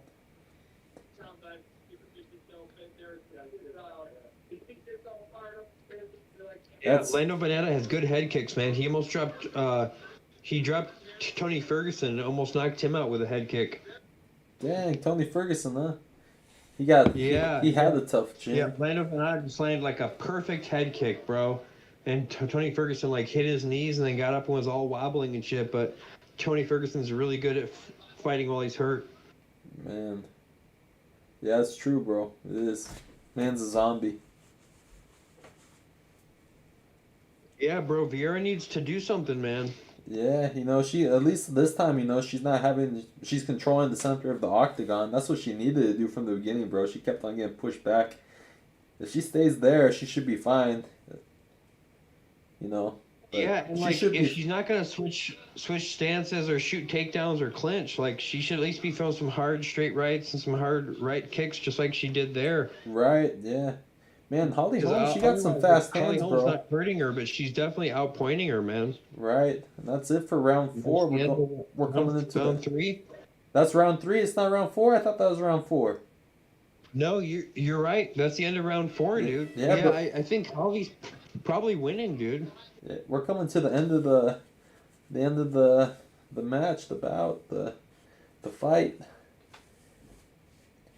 Damn, dude, I didn't place another parlay. I should have. I should have done one with Holm Vieira or Holm Benavidez, Ejikwani, and Pereira. Yeah. I probably would have won because Holmes probably got this in the bag, and then I'm sure Benavidez will beat Lemieux later on. Right.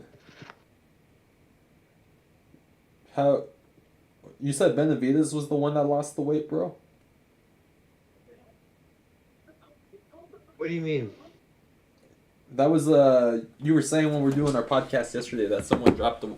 He used to be fat and then he decided to lose all that weight. Yeah, and like he was at Wild Card Gym, bro, like sparring with heavyweights and light heavyweights, and he was like a fat like 15-year-old. And so now like he's slimmed down to light heavyweight, and like I've heard a bunch of good things about him, like in sparring. He's undefeated. His brother is undefeated, only lost to Terrence Crawford, and was like winning the fight before he got knocked out. He's really good, man. He's huge for 178, and like he not only has good straight punches, but like he constantly comes forward, and like in the 9th or 10th round, like he'll explode with these little like 5 or 6 punch combos that are really fast, and he'll get knockouts. That's why everyone wanted to see him fight Canelo until obviously the Bivol fight. Damn, bro. Yeah, I but watched their weigh-ins. He's really good, man, and his brother's good too. I watched their weigh-ins yesterday, and I seen them push Lemieux or Lemieux. Yeah, it was pretty funny. Lemieux. It looks like Holm, or it looks like Vieira. She came out a little bit more explosive this time than the other 4 rounds, bro. Pretty exciting.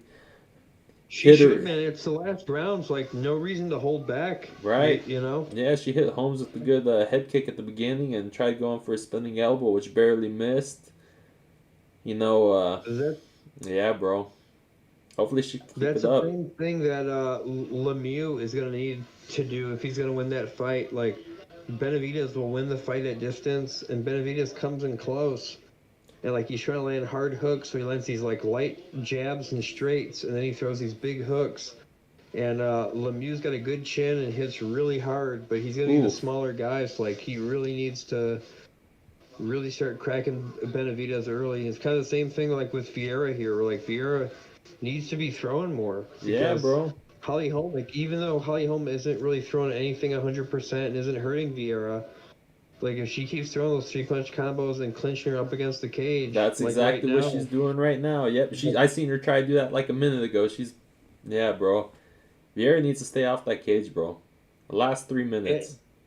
Bro, and that's the thing, like, it's not that impressive. Like, no one's going to be like, man, Holly Holm, like, beat the fuck out of her. Right. But that's the thing, like, she's going to win the decision because, like, she threw more punches, even if she landed a little bit less. And like, she's controlling, she's got octagon control while she's up against the cage. From Holmes. 2 teeps to the face. Yeah, good front kick. Yeah, bro. I was reading the comments on this, and it was saying that, nice, good question mark, too. It was saying that a lot of people are rating it like 2-2 right now. Yeah. Which is funny. Like Vieira's not like totally out of it, but I definitely think like she hasn't been impressive enough in the striking to have like made up for being controlled against the cage. Yeah, definitely not. I think Holmes is getting the better of the exchanges, bro. Holmes is definitely, she's definitely going to take this one. Unless it's unless it's like the first match, where it's just complete opposite. Yeah, and like even though she's not landing any good head kicks, like she's landing some side kicks and some front kicks, and then even though her punches aren't that hard, they're just kind of arm punches. Like she's throwing out 3-4 punch combinations, and then she's got this control time up against the cage, man. It's a real bummer for Vieira because it wasn't like she got outclassed. She just, Holly Holm just kind of worked a little bit harder, it seems like. Yeah, Holly Holmes had a good game plan. Holly Holmes definitely did work harder, but she had a good game plan, too, of taking it to the cage. I think if Vieira came in knowing, like she needed to control the center a little bit more, worked on her defense a little bit from her back being up against the cage, she would have done a little bit better, but Holly Holm's definitely been the aggressor. That's why it's a bummer, too, because Holly Holm has done this in her last couple of fights where it's like, pretty It's not necessarily that she looks way better. She just kind of fights a little bit smarter. right. Whereas like Megan Anderson and the same thing with Ketlin Vieira. Like I feel like she probably could have hurt Holly Holm or like done better, but she's just kind of right when she starts trying to out kickbox her, she gets clinched up against the cage. Right. And right when she starts Ooh. grappling, Holly Holm goes back to striking. Yeah. That was a good oh, look at this, trying to get a takedown. Ah, Oh, Vieira. clever. I don't think that's gonna save you. No. I think Holly Holm's gonna take this like 3-2, maybe 4-1. That's what I'm rating it to, bro. It's probably 3-2, 4-1. You know, that's yeah, probably 4-1. Honestly, I didn't really Which is see. really a bummer because like it never really felt like a fight. I know, bro. Yeah. Well, we kind of called this one. Yeah, you got to give Holly Holm credit, man. Like she fought really smart. Yeah. She just, she threw some strikes, and as soon as Vieira started focusing on strikes, she'd hold her up against the cage. I think Holm probably took that one. I definitely should have bet, man. I would have had everything right after we were wrong on that Ricci fight. Yeah, for real, bro. Yeah. Assuming Benavidez doesn't get upset like Canelo did. Oh yeah, that's true. But Canelo, he got hit a lot more too. His face was his face. I haven't seen his face look like that in a minute. True, bro. His face was beat red after like the third or fourth round. Yeah, bro. That's the one thing I will say about Benavidez though, is like Benavidez is really tough and a little bit less of a boxer than Canelo is. Like Benavidez is so tall and long. He could totally just like outdo people with his straights, but he prefers to get in and kind of try to break people down. The only thing working against him is like, not only is Lemieux really tough and has a really good chin, but he hits really hard, man. And like I could see him landing a couple of good overhands on Benavidez and hurting him if he gets a little too sloppy. Right. That, and you know how it is, man. We're like, Canelo just lost, so everybody at light heavyweight and then super middleweight wants to like show off and be like, well, see, he looked like shit in his last fight and I looked really good. Right. What's to say the fight statistics are? 20 head, 33. It says the clinch strikes are double Jeez. for Holly Holm. That's crazy. 114-56. What was weird was it had the clinch control time higher for Ketlin Vieira, which seems wrong. It said 22 minutes for Holmes and 33 minutes for Vieira, which I didn't see that at all. 100% than that, bro. Yeah, I mean, the fight was only 25 minutes, so I don't know What? how the fuck Vieira could have controlled shit for 33. What? Bro, that's crazy. Dang. Man, Bro, what a these night judges for. got a little wild, huh? I guess they did pull a Canelo, or they had the Canelo judges, bro. Bro, the judges, they had Park winning, which seemed wrong. They had Ricci winning, which seemed wrong. Yeah. And now they had Vieira winning. They had And Park. even Yeah, you're right, bro. Park winning, Richie winning, and then now Vieira. And even Piera versus Ponzinibbio was kind of close. That one's okay though. I'll let that one slide. But the other three, True. unacceptable, bro. Even though I bet on Park, it's still unacceptable. He won, bro. He should not have won that fight. Same with Vieira. She Yeah. shouldn't have won this one. And then, Bro, these judges are fucking nuts, man. I know, bro. I don't, man. Well, I said there was a chance of that happening, but I definitely, I kept my record from last week with getting at least 2 wrong. Hopefully, Benavidez will still win. Yeah. Where's this put Caitlin Vieira? I wonder if she was ranked number 5 before, so she'll probably go down to like. Because what was Holmes? What was Holmes ranked? Holmes was number 2, man. Oh boy. Yeah, so Vieira's probably gonna at least be up at 3 or 4, maybe 2 herself. Damn, bro. Definitely not a super impressive win for her, though. Definitely not. Holmes definitely, I thought, controlled most of that fight. So, Vieira definitely should be happy she came away with that win. Kind of like Park. Like, she learned some important lessons and still won because I definitely think you could have called Holmes the winner there, and it would have been fair. Right? Yeah, bro. I kind of want to. I can't hear what she's saying, but yeah. What a night, bro. I don't speak Portuguese. I don't speak Portuguese. Not yet, anyways. If I give you, another week of sleepless nights, bro, I'm sure you could do it. Yeah, really. Man. Like I say, man, it's amazing what you can learn if you don't sleep. Yeah. Yeah, what's up? Yeah, almost done. No, he's not. It's over the computer. It's over the computer. Remember, he's not here. It's on the iPad. No, you're right. What's going on? You okay? Yeah, I'll be down a little bit. My dad is convinced that you're here. I know, bro. It made me laugh. Good old. Yeah, he doesn't have a lot of belief or faith in modern technology. I was like, no, Lou's got to figure it out, bro. Oh man, good old B-man. Yes, sir. He's down there chilling, been doing his push-ups and his bike rides and shit. The old boy getting ready to get in shape, man. Fight shape. Yeah, that's right.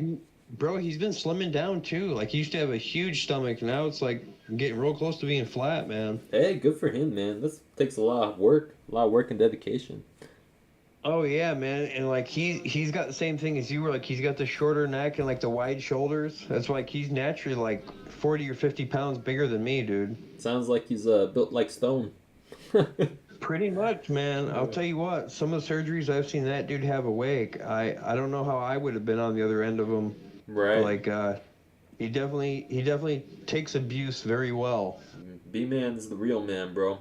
Do you hear what Holly Holmes is saying? That she thought she won? I didn't, I have my volumes off, but I didn't hear anything she said. She looks pretty upset, bro. I don't blame her.